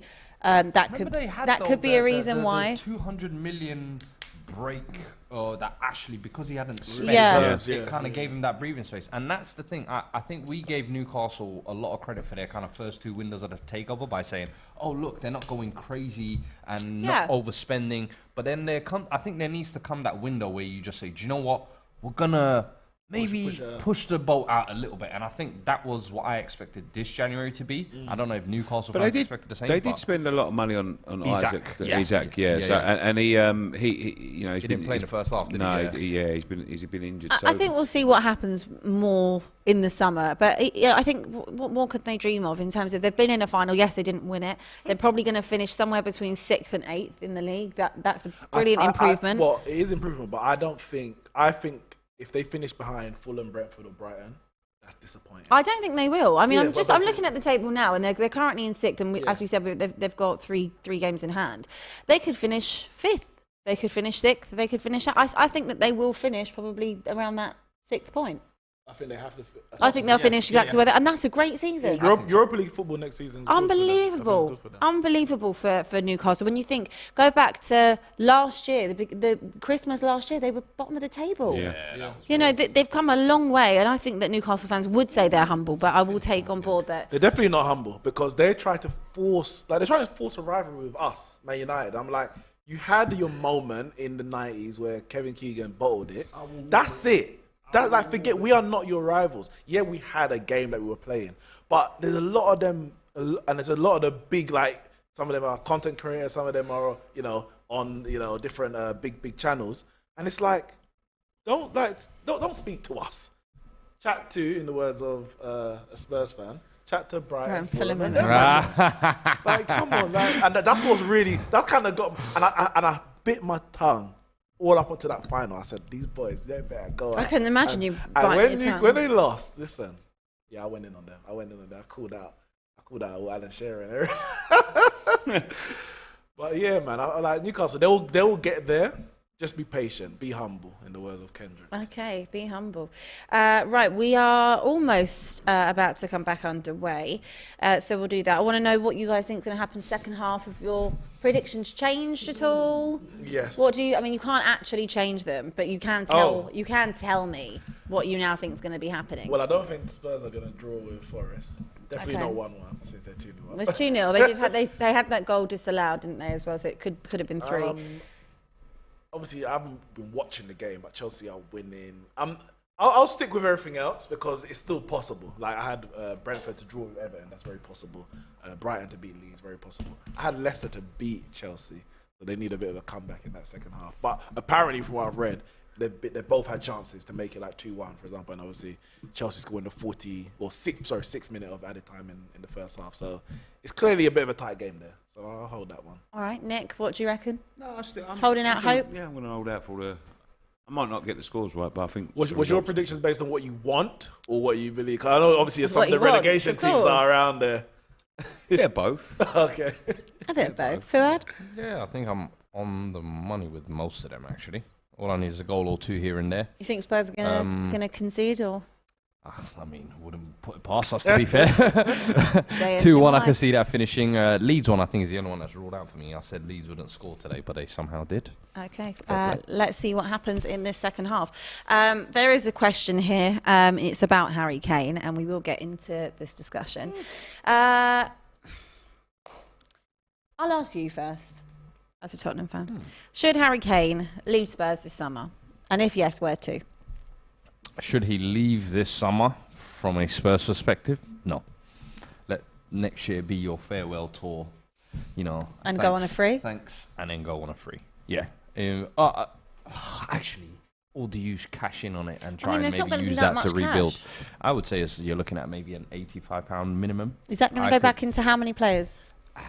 1 player, 2 players. I would say you're not going to replace Harry Kane with a like for like. But No if chance. you know our board, 85 million, that'll be split up Gonzalo Ramos. I see between- what you're doing at Benfica. But I'm watching closely, my brother. that 85, let's say 80 million pounds. I mean, I'm not sure someone will spend that with 1 year left on the contract you've either. got to remember, but that's a new manager coming in as well in the summer. So more than likely, I don't think the gift you want to give a new manager is, hey, thanks for coming in, but I'm selling Harry Kane. So some way or another, I think next year will kind of be the year where Spurs do the whole, oh, we're trying to offer Kane a new contract, but negotiations are tough.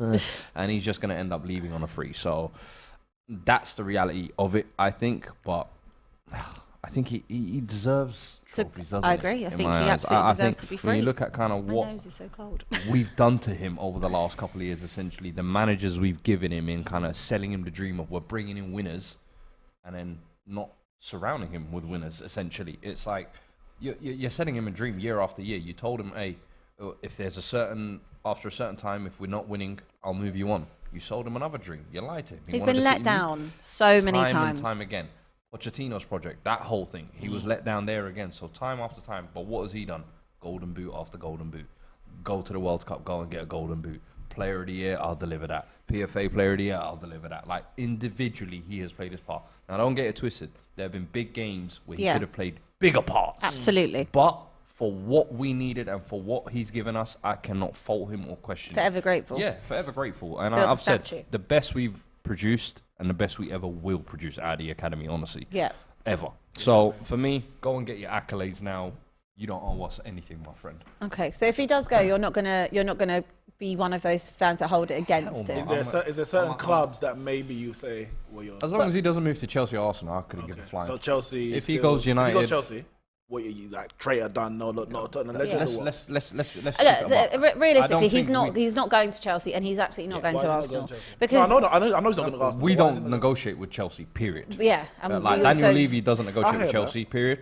We've seen it with the But Modric deal and stuff. if he does this farewell free transfer, then he Nah, can go nah, wherever he nah, wants. that is treachery of the highest That's grade, Sol in my Campbell. opinion. If you're Level. able Arsenal, to, I get, if you're but able Chelsea to as walk well? out the door on a free and you choose to go to one of the London right, Yeah. that's treachery of the highest degree. That's Sol Campbell levels, literally. that's Sol Like, Campbell. He ain't going to do that.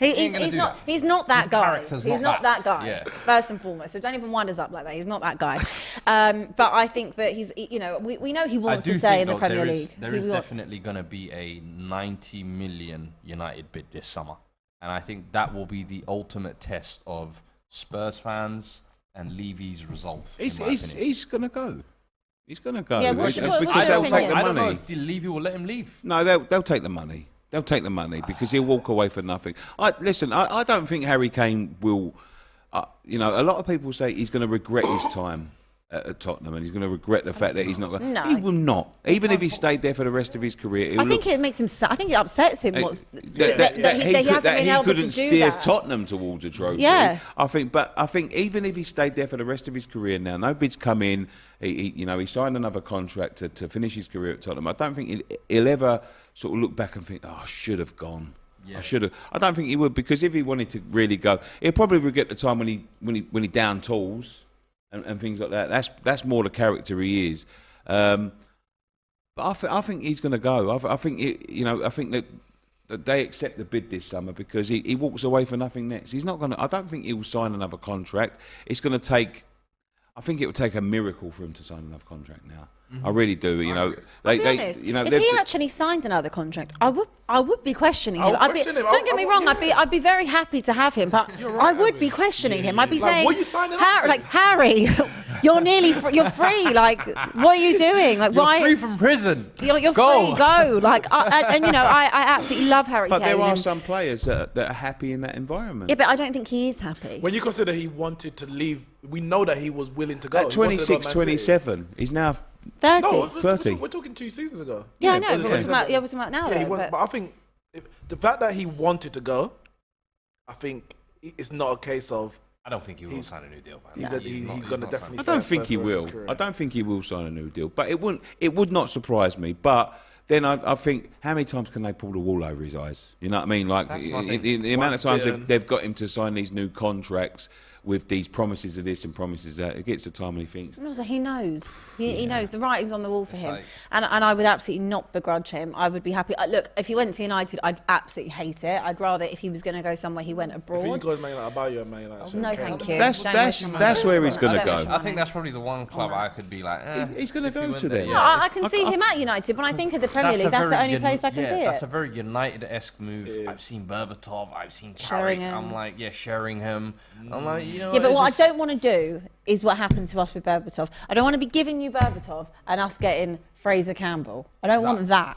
I don't want to be giving. I don't know. Langer's available. I forgot about I that. don't want to be. Just Martial what I or mean. some shit. I don't want to be getting Langer's Martial and Harry Maguire in that deal because I can see. You know it. what? Hey. Now that you say that, Elanga. wait, Abby. I don't want none of that. I've just Maguire at Spurs. It makes sense. Maguire and Dyer in. Cut his mic. Oh, it makes Cut his mic for the rest of the show. At the back, sitting back, heading. Wow, please, Maguire. Maguire and Dyer. No way, man. Could you imagine? Genuinely, I couldn't do it die. anymore. All right, 50 million plus Maguire. No. No. You're giving us 50 I million. will say, Yeah, no. No way. I think the deal I would like if you were talking with that, Bruno Fernandes plus 40 million. Nice. And that's it, Bruno Fernandes. That's the Bruno deal. Fernandes plus 40 Plus million. 40 million. Plus Yeah. 40 million, you can have Harry Kane. Get out of here. You know why? Harry Because I Kane is- know you can replace a player like Bruno. But you can't. I know you replace can't get another Harry Kane. I don't cannot. care. I don't Listen, care. I know United Harry. fans, I know tell Harry me that Kane. ain't the deal I of know the Harry century. Kane's I know free some of next you season. hate Bruno. And the thing is, Bruno, yeah, I've always said, I think Bruno, he's like mentally he's a good leader, but I don't think he's a United caliber player. I think he's one of those He's guys. definitely Man He's a United big player. fish that belongs in a small pond. Spurs is the kind of small pond where he can come and throw his weight around, give us the goals from Be a midfield. leader. Be a leader. I hope that's not the picture Drag you're going to us. give him. Bro, I'm just saying. And convince him. I'm You're not a just leader saying. at Man United. Come to a small Bruno, club. 40 million, maybe stretch it to 50 Then we talk. on a sunny day. We can talk. Because Harry Kane is Listen. priceless to Tottenham, so that's the thing. He's priceless to us. When you get no price the next But that's season, the thing. zero. So it's either like you hold on and force him to see out the whole contract and get no money because you think he's the only way Spurs you're going are to in get no top four position to or do to anything. bargain. Listen, it's either I'll that. give you It's either that half a or penny Rashford and a and 30 bag. mil. Massive Rashford. Rashford and nothing. Don't There's no- don't let a purple patch fool you. Yeah, please. Don't let a purple patch fool you. Rashford's been doing this. I'm pretty sure he was on all of United's transfer lists. Last don't- season, last summer they were asking for him to Last leave. summer, yeah. You're Don't right. try There's a lot it. of Man United fans were. Bring them to the table because it ain't me. I back Rashford from From the moment he scored those 2 goals against Midtjylland, where we had no strikers, and then scored 2 against Arsenal on his debut, and then on his Manchester debut, I've been backing him. Last season was a blip. He scored 5 goals. Find the clips. There's always a clip. There's going to be clips out there somewhere. Send it to my DMs. On Ja, there is impossible. You cannot find any. There's no Rashford slander. When Rashford wasn't doing well, I'm just like, I gotta be quiet. I can't say nothing. But I'm praying he comes back. And he's come back. There's no money. You can't get because you give us 200 million for Rashford. For argument's sake, if there's no money, 200 million. What are we gonna do with it? Mbappe's not coming. Who are we buying? Who are we actually gonna buy? Well, Mbappe will be leaving in the summer. He ain't coming Man United. That's what I'm saying. You don't believe in yourselves? I believe Real Madrid are bigger than us. You they say take that. our best players. Well, wait, I say that, but he's not going because he's literally just signed a whole. Who's paying? It's only a next 2-year summer. deal, Next so. summer it runs out. It was But I thought he was in charge of all the transfers. He had the office, the furniture. He could do whatever he wanted. Why would you If leave? we get the Qataris, we got no my reason to future sell centre-back. Rashford or Bruno or whatever. There's a lot of players that Man United do to go before we're talking about Rashford and Bruno. As far as Harry Kane we're talking, listen. Imagine if he went and bought. Listen, 110 million or Bruno and Rashford plus 20 How million. you gone from 85 and now Man United's table was 110? Listen, it's either 110 cash or Bruno and Rash plus 20.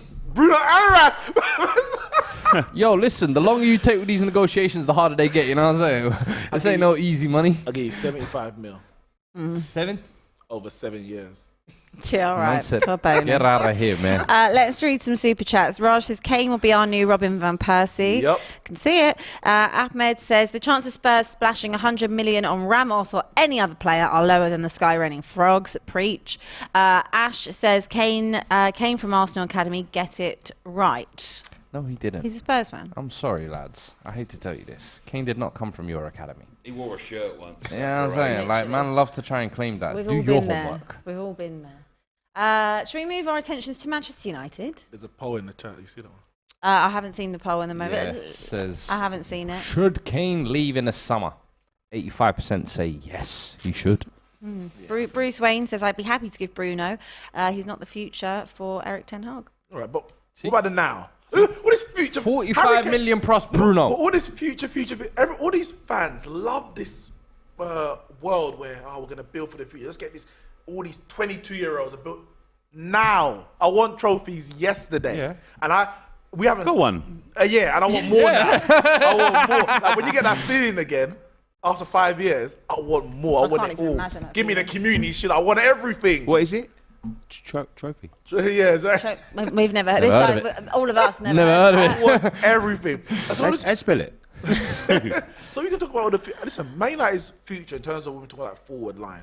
I think we're pretty good. We've got obviously Rashford, Sancho, Anthony, all 25 and under.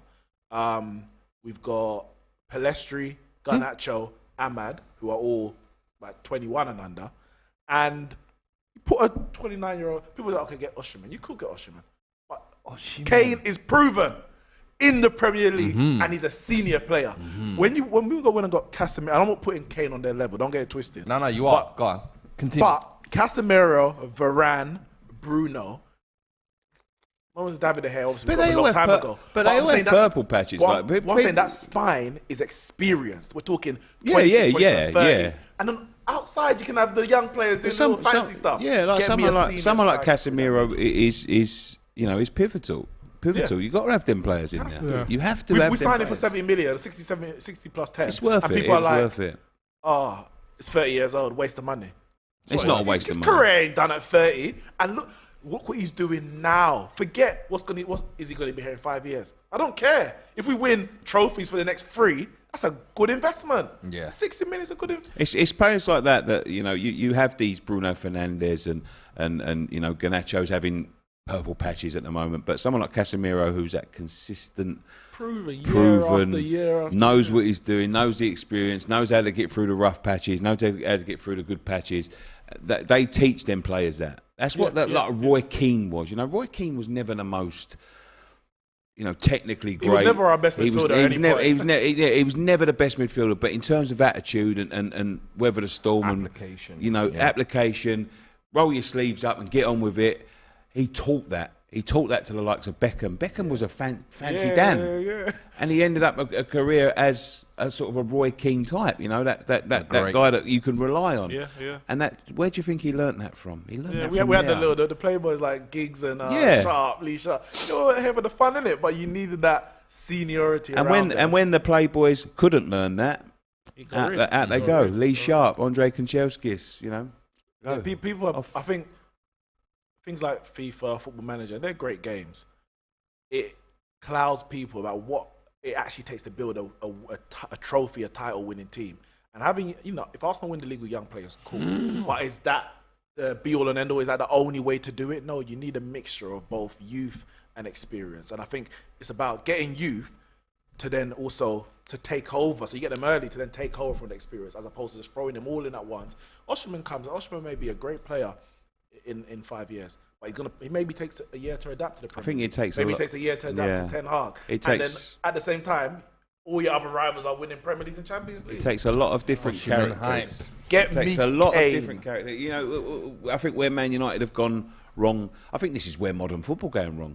There is no one there that is the, you know, at Man United at the time was the height of professionalism. There's no one there, you know, you had the likes of Pogba, fantastic footballer, but no one keeping him in check, really. You know, when Ronaldo come, they didn't like it. You know, he is the pinnacle of professionalism, and he come there and he tried to instill these things. Like, nah, I'm not listening to that. You know what I mean? And then you for today, eh? Yeah, it is. But you need someone keeping them in check. You know, you need the respect there, and that's, you know, that's what Casemiro does bring to, you know, to Manchester United, and he will teach that. But and you know the thing on Kane quickly is that I think he wants to stay in the league, obviously, to break Shearer's record. Now that he's broken Jimmy Greaves' record, yeah, he would love to have won a trophy at Spurs, but he's already done enough at Spurs. Like there's nothing more you can achieve at Spurs that he can't achieve anywhere else in the Premier League, because he's broke the record already. So if he doesn't believe that he can win a trophy at Spurs, or he's more likely to win it elsewhere, then he has to take the opportunity. He's 29, 30 years old. Like, I can't lie to you. I would love him though, like a farewell year, and we just give him a cup.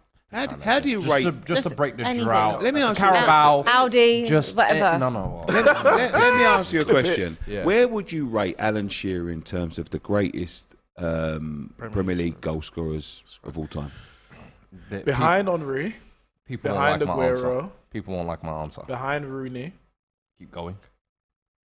behind Kane, Yeah. Keep going. Andy Cole. For pure goal scoring. It's about he's about Andy Cole's fifth, pushing sixth. it. Andy That's Cole's what I up would there. say, yeah. Andy Cole took one penny in his whole career. I would He's rate- fifth, sixth. I would say Henry was up there. Yeah. I would say Kane is now up there.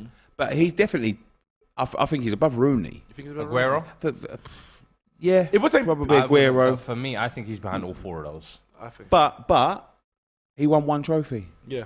He won one with Blackburn, and he spent his whole career at Newcastle, where they was in the runnings like Spurs were with Harry Kane for a couple, and he ended up playing for let's be honest, the bottom half of the table Newcastle team, and he never regretted anything. And I think though what gets him in that conversation a lot of times is the fact that he has that Premier League title. Sometimes I think if he didn't have it, he would have gone. It will be like what will happen to and which Kane. is 100%, which is what I worry about with Kane. But I think even now, as we discuss it, Kane without that, we're talking about he could be potentially beyond Shearer. Yeah. But that's because you look at his totality of his game. But come the end as of his well, career, if he hasn't won anything, then I might move him below Shearer. Yeah. But it's because he's still got time, and I still believe that. Yeah, I think he It will could make come that good, move. yeah. And I think he will. I agree. But if he doesn't, I then agree. he has to get. I've got fear.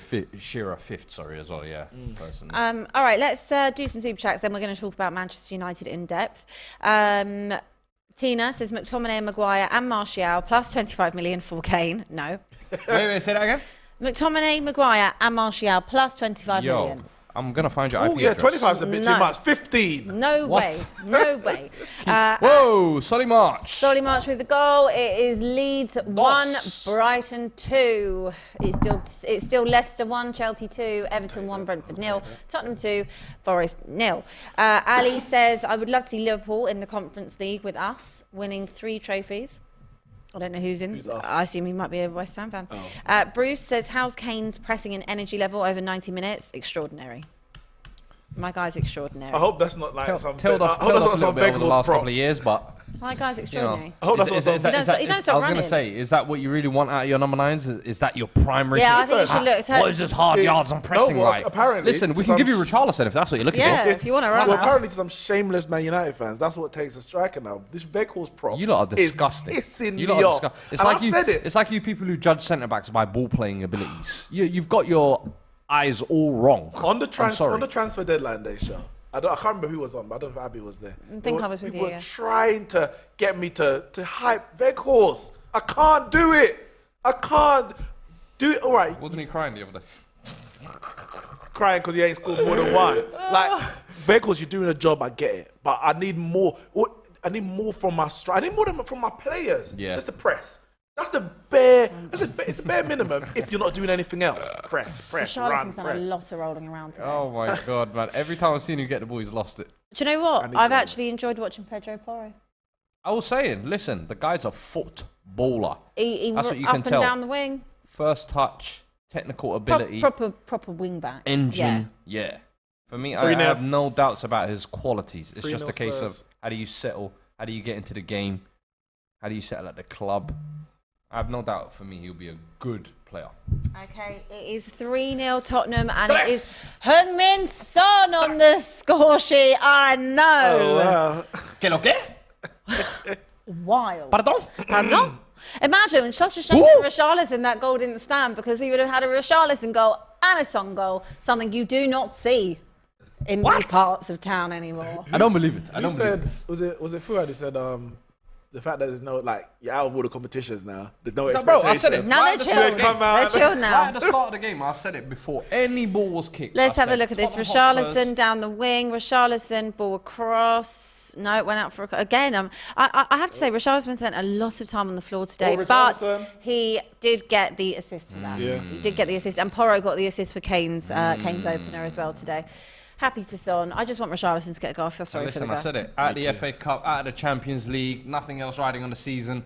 We gonna ball out now. I remember Arsenal. That's the most. Bro, Arsenal used to do this shit years on years. I'm sure we February, Arsenal fans around have this come time. as well. February, get knocked out of every tournament, 10-game run. Here we come. Finish fourth, and you're like, next season, if we can If continue we that can form, continue that, start off with a disaster.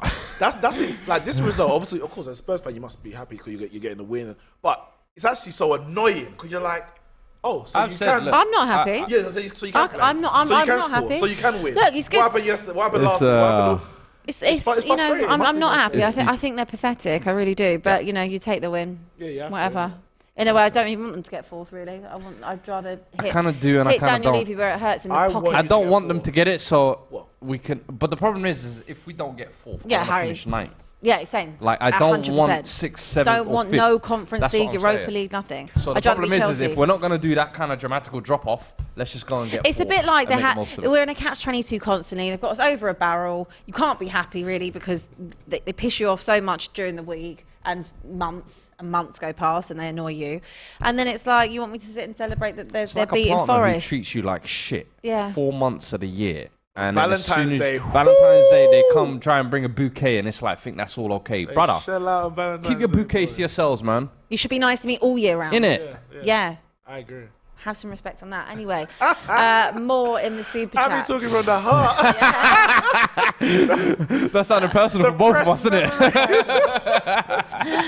Raj says Osimhen is already already better than Kane. He led Napoli to the title. Excuse yourself. What's his name, sorry? I know he's Nigerian, for a fact. Victor. Wormlet says, Nick, remember Keane versus Zidane in 99 Champions League semi-final? And Lionel Messi says, trophies isn't always everything in football. That's interesting coming from a league. Yeah. As they're about to get those taken away. Okay, let's talk about Manchester United. Neeks, you can't skirt over it. I'm sorry. Great win on Thursday. Thanks for No. mentioning that, Abbi. Can't skirt Bring over it back. that. You cannot duck out of it. It was an absolute humiliation last week at Anfield. I don't know what happened. I'd like you to tell us what on earth happened. How? Well, it's true. You can make that all you want, but your team got battered 7-0, and you need to hold that. You're sounding too happy to say that. Abbi just perked up. She just perked up. You need to hold that. I held it. I held it. Talk about it. I held it. Listen. The floor is yours. Listen, it was embarrassing. Not about Liverpool, about United. I mean, can I answer the question? I knew where he was going. You didn't know. I said it was embarrassing. But then Bournemouth, no, I'm joking. Listen, it was embarrassing. And it was shocking because to this point, I don't understand it. It's like Liverpool are not 7-0. If anyone wants to say Liverpool are better than us and this season's a fool's dawn, cool, that's fair enough, whatever. Say what you want to say. But Liverpool are not 7-0 better than us. Liverpool are not 6 goals in 45 minutes better than us. We absolutely down tools, bottled it, gave up, threw in the towel in that second half. I think conceding before halftime, as in the way we did, it probably shocked us because I think we created a better chance in the first half. It was an even game. Liverpool had a couple, but that was their first shot on target. Gakpo scored just for halftime, and they say that's the best time to score, obviously, for the opposition. But you come out in the second half and you concede straight away, 46, 47 minutes. So whatever was said in the dressing room, it's like, that's all gone out the window now. Now you're 2-0 down. How do you react? And we didn't react. Ultimately, by 3-0 after about 55 minutes, I think it was, or 50 minutes, I think the players kind of knew the game's up and they lost all sensibilities. They lost all understanding of what was actually happening. They kept piling forward. Even at 7-0 down, they were still piling forward, leaving 4-on-3s at the back. So that told me that game, it's like everything just went out the window. I think Rashford spoke about it in his pre-match press conference against Betis, and he said like they just lost all the principles by which they were supposed to play. And it's like the occasion ultimately, and the Anfield crowd or whatever, swallowed them up. And I think that's something that has happened this season. 4-0 against Brentford. Obviously, a lot has changed from there. 6-3 and it was 6-1 down against City. And then this result here, this 7-0. Liverpool are not 7-0 better than us. And damn sure this season, they're not better than us, full stop. Yet somehow we allow the occasion to absolutely overwhelm us. And that comes down a lot on the players, that's 6. That comes down on the players in the second half, shall I say, where you have to manage yourself and say, you know what? This game ain't going to be what it is. Let's just sit back and let's just make sure we leave here. Not with respect, because losing 3 or 4 to Liverpool is not respectful, but let's not embarrass ourselves and the fans to go and lose the way that you did it. It could have been more. But in terms of the game itself and how it, the result, Ten Hag has also to look at himself. Mm-hmm. We went to Man City and he felt, I'm going to test myself. I'm going to go there and play my football and let's see what can happen. And we got spanked. And maybe he didn't understand the seriousness of these rivalries. This is not the game to test yourself. This is not some little battle duel that you're having with Pep and having with Klopp. This is serious for Man United fans. Yeah, you can lose a game. But we're not in a position where we can test ourselves at the Etihad. We're not in a position where we can test ourselves at Anfield. We had to get out of that game. And I wasn't confident really going into the game. I didn't think we were going to win. But I thought, I said to my brother at the beginning of the game, he's a Liverpool fan. I'll take a 0-0 now.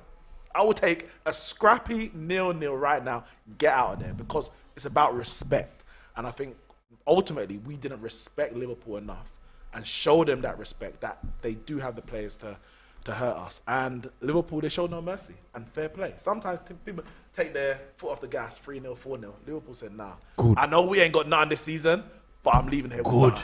And they're leaving this season, regardless of what happens, with that 7-0. Now, they can have a parade for it, I don't mind. But would you say that's the most embarrassing scoreline in Premier League history? Because of the game and the magnitude of that, just the magnitude of the game. Also, it's also 7 days after you'd won a trophy. 7 days after you won a trophy, United Craig at David, their United. No, Wait. But United coming back to their best point, Liverpool arguably at their worst point. It's almost like unheard of. And I think even if you look at the previous ones, like Arsenal, you would say against some of the teams they had were like Jenkins and were playing, and so you can understand why those teams took a battering. Your one was almost like. What the hell? But that's what I'm saying. Shocking because it does. Casemiro, Varane, Lisandro, best winger in the world. De Gea, best keeper, he's back. All of this. Martin. But this is why I say it's shocking because there's I don't understand how we can go on this big run where there's one loss, I think, to Arsenal in between, and we beat Man City, we beat Barcelona, in between all of that. and then lose 7. We can lose at Anfield. We always lose at Anfield. Like I think 2-1 with LVG, one field. You're just perplexed, right? That's a big word. Perplexed. For a big scoreline. I think it's a blip. Yeah, of course, no. It happens. No, but it shouldn't. 7-0 shouldn't happen. But it happens. 3-0 can happen. Of course it happens. 4-0 can happen. 7-0 can't happen. But it does happen. It does. It's never happened before. You But not for us. beaten by Man City 6-2 at Old Trafford. 6-1. Yeah, 6-1. Yeah. It happens. It happens. It's a blip. They go into this occasion. Unfortunately for Ten Hag, it's probably one of his first experiences of that sort of defeat at a big rival like that. And it just goes to show today, there are some players that just can get up for these games. And as you say, you're 1-0 down, you have this, big speech at half-time about how you're going to get into the game. You concede again straight after. It all goes out the window. People start losing their heads. Yeah. People not turned up. Casemiro was terrible that day. But it happens. It's not. I don't think it will happen again. But this is what Salah all of a sudden turned into prime 2017 Salah, and he's running around. He's running. He put Martinez into the fucking multiverse. I think at some point. You know what I mean? Like he was looking They for call him through, the butcher. You can handle that halal meat right there. yeah, like he was too. But then that happens. But this is the thing, Liverpool fans, and it's more about Man United, but they wanted to turn it into we're back, Man United are going to crumble. And I was like, all right, I'm going to let you have it until we play again. I'm not going to get into this tit for tat with you. Because you slapped us 7. Anything I say, you just reply 7. A picture of 7 up. Like, what can I say? Cool. Have your fun. But ultimately, the bigger picture is we've won a trophy this season. We're in the top 3, where most people didn't expect us to be this season, including Man United, including myself. Let's see how we bounce back. All the big beatings we've taken, the 4-0 against Brentford, the 6-3 against Man City, and now the 7-0. Obviously, we've gone on runs and beaten big teams and gone on runs of wins to get us back on track. We've beaten Betis. So I was like, let's see how we turn up. We won that game 4-1. For me, the tie is over. So that's a good response, even though it's not a perfect game. The perfect game would be let's play Liverpool tomorrow and beat them 7-0. But we can only beat who's in front of us. 4-0 for me, that 4-1, that ties over. Beat Southampton, hopefully tomorrow. That's our last game before the international break. For me, it's a moment in history that we're never going to forget it, but it's done, it's past. It doesn't define us. What defines us is the position we're in and the fact that we are aiming and we're en route to getting back to challenging for major trophies. And that's for me the biggest thing. The players reacted on Thursday. I expect them to respond tomorrow again in front of our Old Trafford crowd. But I think they will. And it's a good season so far. I think they will. Even the best Man United teams have had blips. I remember them getting beaten 5-2 by Southampton. Yeah. When they was dominating everything. 5 to Chelsea. I think the West Brom game. Remember the West Brom, Ferguson's last game, 5-3. It does happen. It happens every now and then. You just have to. It's how they respond to it. I tell you, I will take a trophy over 7 because some fans were out there and some Arsenal fans. I get it. Arsenal fans banner Man United. What would you rather, the Carabao Cup or 7-0 to your rivals? What are you talking about? Like, I get banter, but I would not. I would have. If you're telling me Newcastle beat us on the Sunday and then we go to Anfield and win 7-0, yeah, I'll be happy to win 7-0. But we still didn't win a trophy in 5 years. Yeah. Like it doesn't. One result, ultimately 45 minutes does not define and gloss over a season. So Liverpool fans wanted to gloss over their season, brought back to reality today. Man United fans were rivals who wanted it to define our season. Come on. Well, Thursday proved that it doesn't, and hopefully our next 2 games, Southampton and Fulham, before the international break, proves that we are on the right track. So yeah, Ten Hag, man, I expect him and I trust him to keep us going for the rest of the season and build on what he started. So yeah, enjoy your 7-Up, Liverpool fans. Don't get no diabetes. Okay, thank you for that. Thanks for giving me the floor. You spiel. gave me the floor, and now you're gonna try. What are you gonna say? No, I was just gonna read some super chats before we continue. Junio said Kele. Que lo que? There you go. Que lo que? I didn't realise Fuad was Dominican. Brother, I'm Dominican. I'm not black. I'm Dominican. Please. Ash says, I'm welcome to become an Arsenal fan, but not Fuad. Why are they out for you? Hey, man. So rude. Arsenal fans hate me, man. Don't worry, neither of us. I love it. Neither of us want to come join you. Ahmed says today's game proves that 7-0 was a fluke, a blip, a freak score. One game Liverpool thought they were good again. A false sense of security made them forget how bad they really have been this season.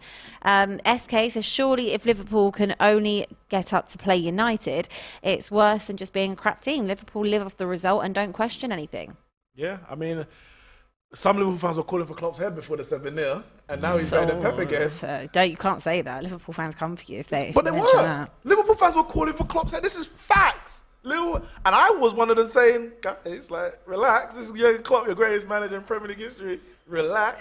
Well, you've got Southampton, 2:00 Sunday tomorrow. They're 19th place, Southampton. What do you expect to see? What I expect is that they are going to be up for it because they're in 19th. They are fighting for their lives. Everton are fighting for their lives. They're winning today. Leeds are fighting for their lives. They are fighting.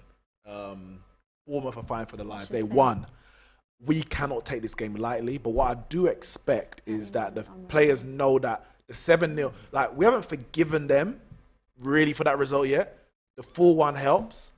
Go and get another 3. Erase the 7. 7 in 2.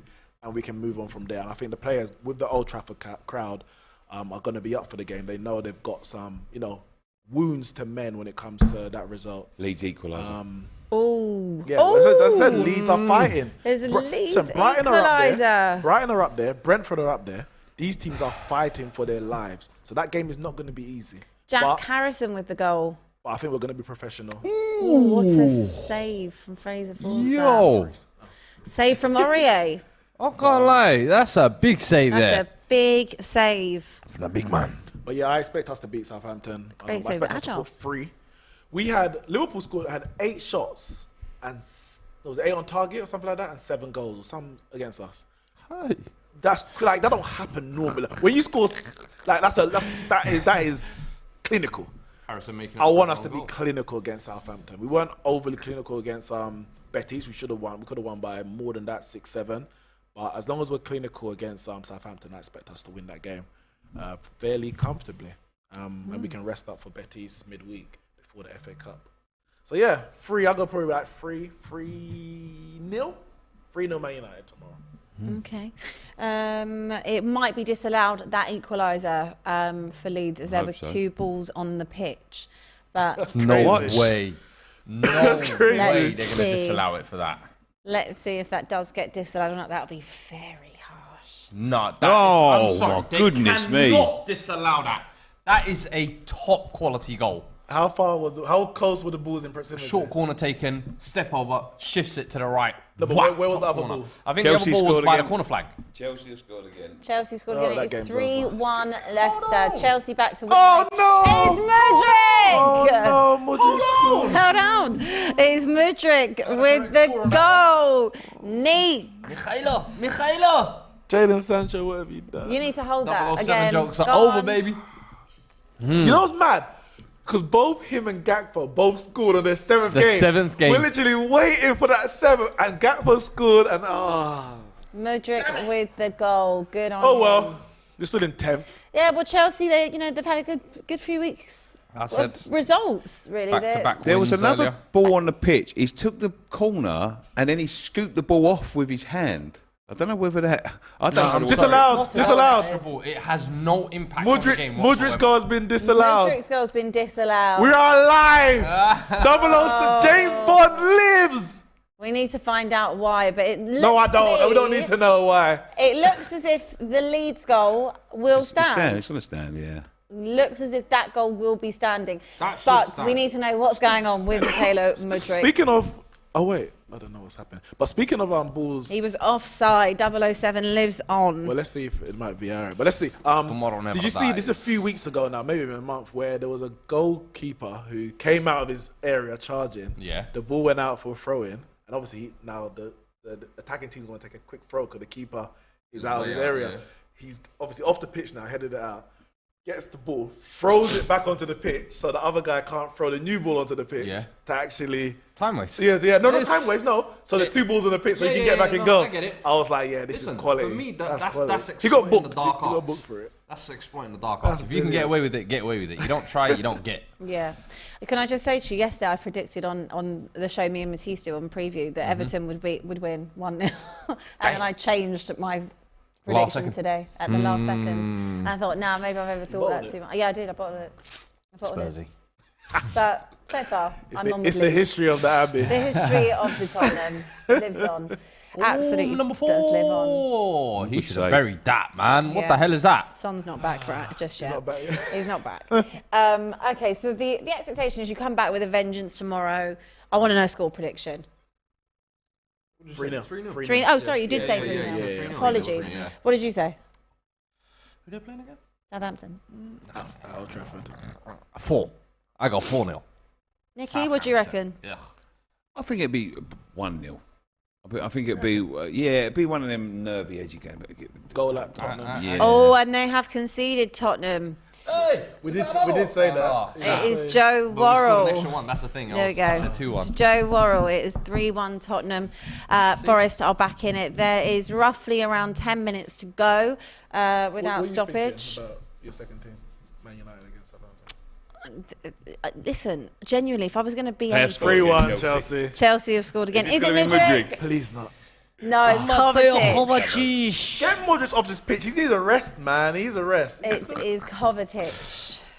Why is Modric still on this pitch? Man said he wants 007 confirmed before the end of the game. Tottenham are going to be disappointed, aren't they? They're bringing on Kulusevski. They'll be disappointed to concede. Yeah. They would have liked to have that clean sheet. You know, Chelsea are so rooted in 10th. It's crazy. Like, they can, all these wins, and they haven't moved. Like, they can win Was it 2 wins now? Yeah, and they have not moved from 10th. Yeah, but mind you, the teams around them are even winning as well, isn't it? And they got games in hand. Brentford Yeah. got a game in hand on them, and they're, I think, 1 point above. Brighton's up. got 2 games in hand on them, and they're 2 points above. Yeah. But Villa's further back. That's a poor corner to Yeah, they are. concede for Really Spurs, Chelsea are just 10th. But fair enough. Listen, I've always said with Potter, I think the job is too big for him personally. I don't think he's going to win the Premier League. I don't think he's going to win the Champions League. man. Yeah. But Really poor. No one. but when you give a man the Sucked job, in one area. like we said at the beginning, I was when I was talking about Moyes and talking about Rodgers. You give him a job, let him have a chance to see it out, and it's very bad. And you know he might say, "Oh, he's a bit fortunate still being in the job," but you trusted him with it. I think he's got until Christmas, next season. Yeah. If I agree. if their position is anything similar Who's to got till this, Christmas?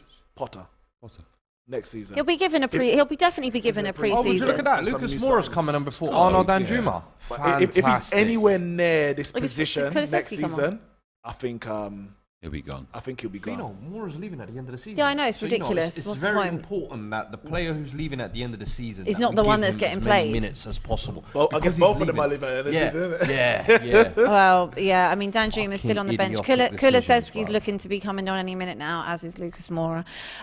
Shall we have a little look ahead to Crystal Palace against Manchester City at 5:30 today? Oh, the lineups are out for that, actually. The lineups are out. Would you like to do the honours? Yeah, Vieira's under pressure. Apparently, Is he? I don't think he should be, but they're saying he's getting dragged back into a relegation battle. The lineups are out. Brothers FC, Palace. Guaita in goal. Nathaniel Klein. Bear with me. Anderson, Guehi, and Mitchell at the back. Milivojevic and Lokonga in midfield. Schlupp, Olise, Zaha back. And Jordan Ayew up front. So in a 4-2-3-1 it looks like. And Man City, who also look to be going to a 4-2-3-1 because they're going with Stones, Akanji, Diaz, and Ake. Also. So Stones and Ake at fullback. Rodri, Gundogan in the midfield. Foden, Bernardo, Grealish, and Haaland. No Kevin De Bruyne. He's on the bench. Mahrez on the bench. Alvarez as well. I guess they do have a Champions League game but they have to think about every game, to be honest. By the way, your 007 allegations have been beaten. Mudryk was the assist for the third goal. Richarlison is coming off for Tottenham. He's clapping the fans. It'd be disappointing. He got an assist today, but he'd be very disappointed he didn't get that goal. Kulusevski comes on, and Lucas is also coming on as well for Son. So there we go. Ain't nobody trying to see no Lucas, bruh. I just want Richarlison to score. I feel sorry for him. Crystal Palace, though, they are winless in 9 Premier League games. Yeah, they ain't won in 2023. No, they haven't. That's 5 draws. That's 4 losses. The longest ongoing run among any side in the competition. I don't really know what's the expectation today, Nick. I don't know. I mean, for Palace, probably the best they can hope for is not to lose, and hope they get, a breakaway and Man City are off. But yeah, I can't see nothing but a Palace loss there, to be honest with you. Man City are not going to. I don't think they're going to slip up today. But they are getting dragged back into it, and they've got a couple of tough games coming up as well. Winless in 2023. I think they're only 4 points in front of us.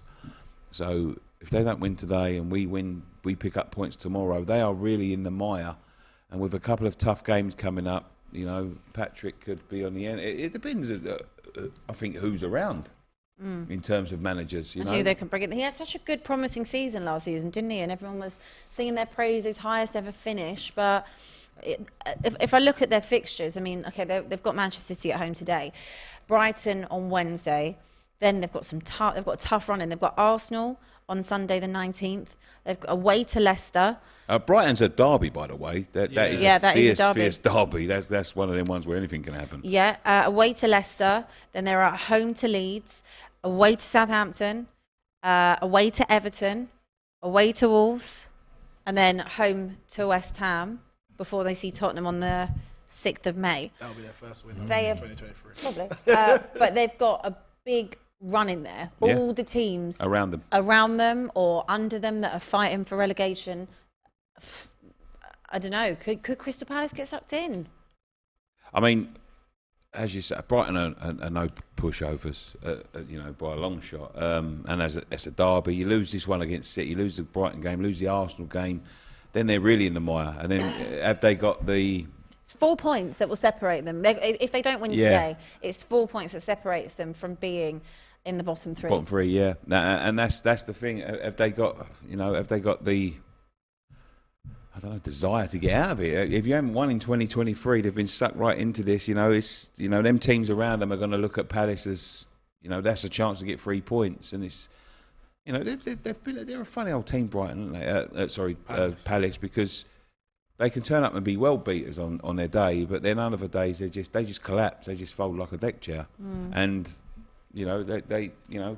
Patrick's got to do something. And it'd be a shame if he got the sack under them circumstances, because they speak of him being under pressure. They speak of him, perhaps going if they don't pick up a win by the Arsenal game, which would be a shame because he's a good progressive young manager. Yeah. And they've got a lot of young players as well. Yeah, they have, and he's got the best out of some of the players that he's got, and I think it'd be a shame to show him the door. I'd like to see Patrick really get his claws into Palace. Second season's always tough. Yeah.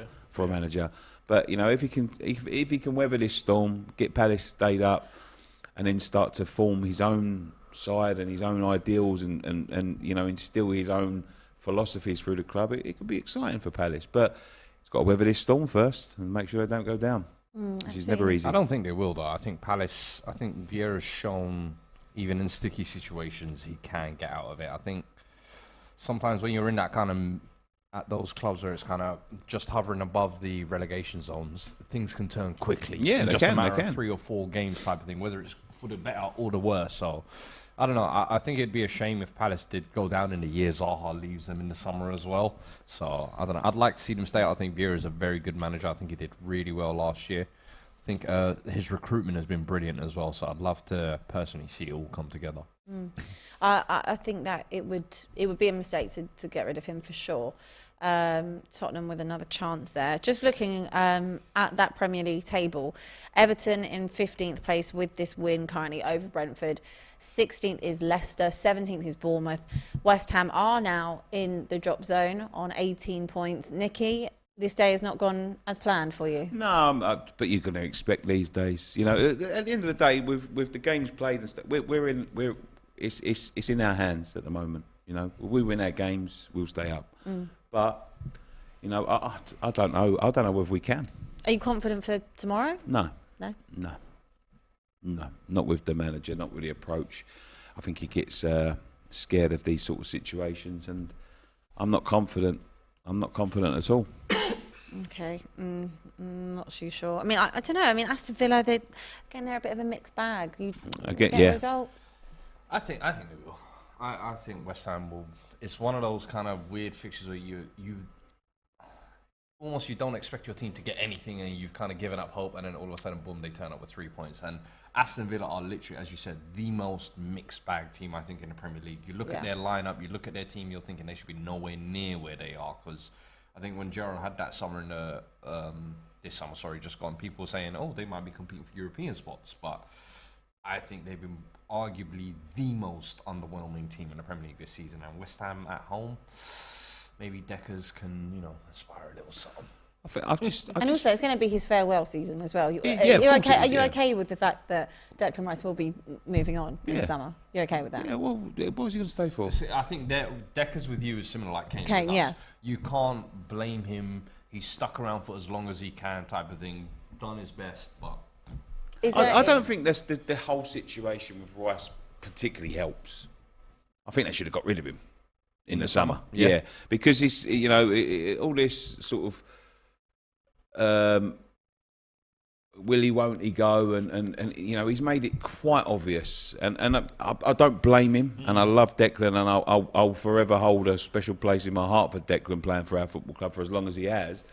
But when you've got your captain basically turning around and saying, I want to win trophies now, I want to play in the biggest games, we know he's not going to play that. It doesn't send the right message to the side. He's the captain.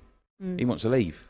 What does that say to everyone else? It doesn't send out a good message.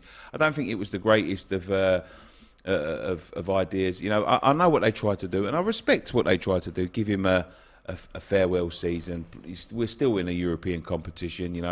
If the season would have gone as well as it did last year, and he would lift that trophy, he would bow out a hero. But unfortunately, he could end up with a relegation on his CV, and I don't think that's fair on him, because I don't think the manager's giving him much of a chance. I've heard of unrest in the dressing room in terms of the players and the manager, and I've heard there's been arguments, and not everything is as rosy as it has been in the past couple of years, and they don't trust Moyes to set up in a way to win games. They don't trust him. Yeah.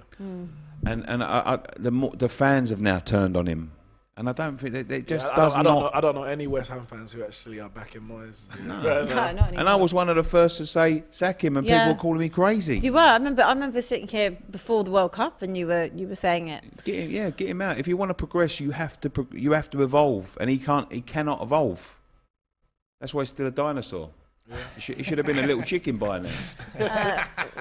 We are into... Ooh, that was close. We're into the final 2 minutes of stoppage time at Tottenham. Leicester are down to 10 men. Leicester are down to 10 men. Wout Faes has been sent off for a second yellow. It's still 1-0 Everton. It's still 2-2 Leeds Brighton.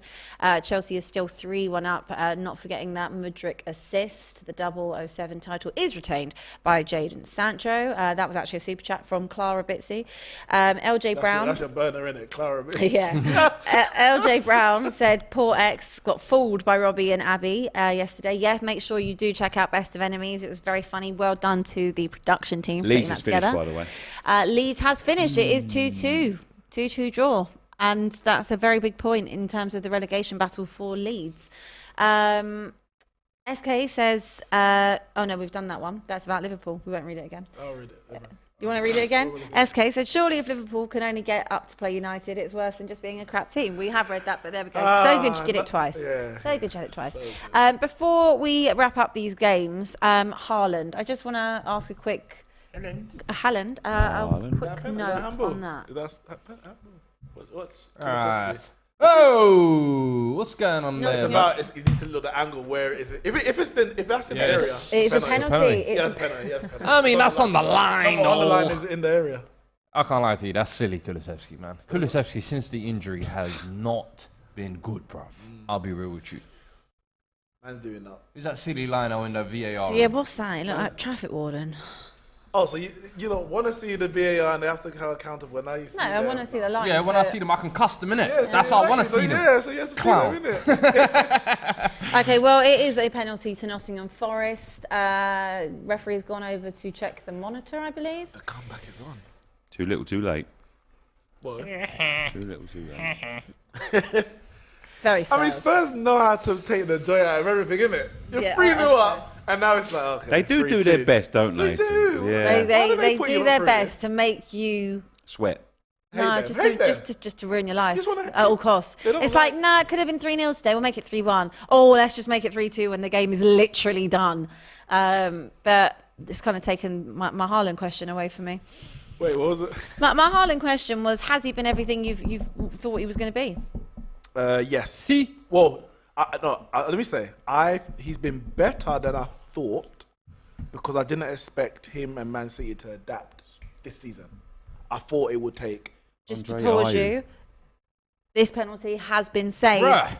It's been Fraser saved Forster. by Fraser I gotta give you your Forster. dues. You was bigging him up, and I was Yeah. like, I ain't sure on his own man, you know. Andre Ayew, did he not miss one for Ghana in the World Cup? I'm trying to remember. I know he was Fraser terrible. Forster, give this guy knighthood.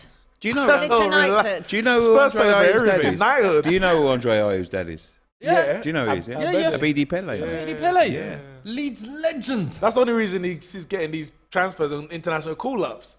Because he's terrible. Let's just watch He's this terrible. and see how Encroachment. Definite encroachment. it unfolded for the save. No. Terrible. See, that's a terrible penalty. Terrible penalty. That's a terrible penalty. Terrible penalty. Oh, he's Spurs break up the other useless. end. Can they do anything to finish the game off? No, but it will be finished any minute now.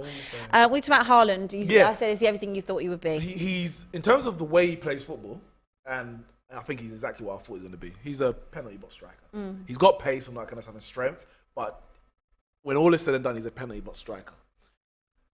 I'm surprised that he was Man City adapted so quickly to him in terms of to get the level of goals in the number of games that he's got. I expect him to score goals, but to this ratio is more than I expected for the first season. Going forward, I expected him to reach those kind of same numbers he was doing at Dortmund. But that being said, even though he has scored to this level, Man City aren't as good this season. He's taking a bit of boy. And I'm not saying it's his fault because he is what he is. They bought what they bought and he's doing exactly what they bought. Nothing more. If anything, he might even be doing a little bit more than they actually bought, to be honest. But I'm not surprised that Man City, from the odd game here or there, have struggled to maybe get the best out of Haaland week in, week out, and therefore the best in their performance. When he has scored, he scores a great rate, but I'm not sure he's necessarily improved Manchester City. I think that can take time. We've seen Jack Grealish take a while to kind of implement his things. I'm still waiting. I'm still I think waiting. that's harsh. I think Jack Grealish is having a decent season. Decent, yeah, but All right, decent. I'd say a good season. He's improved as the season's gone on. Yeah, yeah. I'd say post-World Cup, he's actually been City's best player. Yeah. Let me say that. I think pre-World Cup, he was starting to warm up and look better than what he did last year. Yeah. But, it's But still last year not- was terrible. But it's But improvement. here's the thing is, I think the problem with Jack Grealish is he's never a 100 million player. No. City killed him by putting that price tag on him. Well, technically, they didn't put the price tag on it. It was the release clause. He It was- put it on. He negotiated Villa put it on but himself. he signed the Well, contract. because the they thing probably is- thought no one would bid 100 million for him. He doesn't have enough output for me to be demanding that kind of fee, in my opinion. But I think Haaland has been worth every penny. I think when he breaks the record, because not if, when he breaks the record, it's just a matter of time. Salah's record Yeah. What? kind of dried up recently, isn't it? What do you mean it's kind of dried out? Didn't he score last week? Yeah, he was scoring hat tricks weekly at the Yeah, beginning of the you season. see, that's what I'm saying. I'm not comparing him to them hat tricks. No, and but all in terms that. of breaking the I record, think I'm he's a talking. machine, the guy. He's a generational goal scorer, and I think you can never, ever kind of question whether it was going to work. I would say, if anything, with City as well. Oh, my God. With City, if anything, over the past couple of weeks, I would say they've started to play their best football with him in the side, to be fair. Yeah. So I don't know. It might be starting to click. I The agree with Brentford you. keeper just found himself free of the box, free header, and he's missed it. Oh, wow. I think Crazy. anyone might have. I think I've got Ringer in my fantasy team. That would have been great. I don't know how many Crazy. points that would have been. Well, that Tottenham game has finished now. Instead of it being 4 added minutes, it ended up being 8. So that has concluded. Tottenham are in the top 4. They've improved the gap. It is now 6 points between themselves and Liverpool, who are next. Everton is finished. Everton is finished. That is 1-0 Huge to win. That's Everton massive, over massive, Brentford. massive. It's shocking, actually, because you think, and that was early on. They defended for pretty much a whole, Yeah. 90 plus It stoppage was, time. it was To be literally fair. 50 seconds. That is a Sean Dyche masterclass there. Yeah, Defending. 1-0. 1-0 in the opening 2 minutes, and you defend with your whole life until it finishes. Leeds 2, Brighton 2. We're just waiting for Leicester Chelsea to conclude. Should we look and see if anyone got anything right today? I probably got everything wrong. I ain't got it. Oh, no, mine's been rubbed out by mistake. I got that. I got one right. Wait, put the pen down. Ah, man. Put the pen down. I got one right. I got them all wrong. I got All wrong. Brighton, Leeds scored 2 goals, which I didn't expect. Everton won the game, and Brentford didn't score at all. Leicester, Chelsea. I Don't be predicted changing 3. it, Neeks. Oh no, Leicester, Chelsea. I'm bang on the money actually. Leicester 3-1. Chelsea. There we go. You got one as well. And Tottenham, man. I got 2-2. Everton, Brentford. I got zeros also. Yeah, 2-2, Zeros. 3-1, Brighton. I missed that. Nick. Yeah, I had Brentford to beat Everton. I had Brighton to beat Leeds 4-2. Spurs, the result I got right, but the scoreline was wrong. And I also had Leicester to beat Chelsea. So. All right, well, I only Abby's actually the biggest loser because she I only didn't back her team. I didn't, but if you listen to yesterday's preview, you'll see that I did say Everton 1-0 as well, so you can click. And I'm that the bit. biggest winner because Liverpool And I lost. did get the Leeds game, 2, Brighton 2. So there we That go. negates you. You didn't back your team. Okay, so I never bet on Tottenham ever. Anyway, Leicester game has concluded. It is Leicester 1, Chelsea 3. They are back to winning ways. Let's just have a quick look, shall we, at the table and see what's going on there, how it leaves everyone. Leicester won the XG battle though. XG battle. It's still Arsenal top. They play tomorrow. Manchester City kick off at 5:30. Manchester United kick off tomorrow. Tottenham 6 points clear now of Liverpool in 4th place. Liverpool 5th after that loss today on 42 points. Newcastle 3 games in hand, but they are currently 6th, 41 points. Brighton only managing a draw today. They stay 7th on 39 points. Same as Fulham in 8th. They play Arsenal tomorrow. Brentford with that loss, 9th place, 38 points. Chelsea closing the gap to 9th place, just 1 point behind. They stay in 10th, they're on 37 points. Aston Villa, they play tomorrow. West Ham, big game for Nicky. Crystal Palace in 12th place, 27 points. Then it's Wolves in 13th, Forest in 14th. Everton move up to 15th with that win, now with 25 points. Leicester 16th in the table after that loss. Bournemouth, they move out up to 17th with that win over Liverpool. And it is the bottom 3 of West Ham on 23 points, Leeds on 23 points, and Southampton on 21 points, who visit Old Trafford tomorrow. I like that. Since obviously there's been a lot of stations, no presenters, no pundits, no commentators. I think Abby done a good job stepping in to read out the Thanks, school guys. results today. Gary Lineker, be afraid. Be afraid. Would you do match of the day tonight? If I got offered it, yeah. There you go. If I I've got been offered waiting it. by the phone. I kept my phone on charge. But I'm free. Anyway, guys, thanks so much for keeping us company this afternoon. Thank you to Nicky. Thank you to Fuad. Thank you to Neeks. Let's hope you don't get battered 7-0 tomorrow. Otherwise, we'll be seeing you again very, She very doesn't soon. even back her team. I don't. And she's smug. No, absolutely not. That win is Fuad's win. Sorry. It's not my win. It's not your win. I I'm even not- called it, didn't I? I don't care. I want this season Abby to lost end. I today. do not Abby care. lost today. I do Spurs not won. care. Make sure, please go subscribe to our brand new F1 channel, On Track GP. We're going to have the Saudi Arabian Grand Prix next weekend. Lots of build up, very exciting. Until then, they'll be back on Monday with Roundtable Talk. They'll be missing myself and Alex this week, but we will see you the following week. Fuad will be there. So have a great weekend, guys, and good luck to all your teams.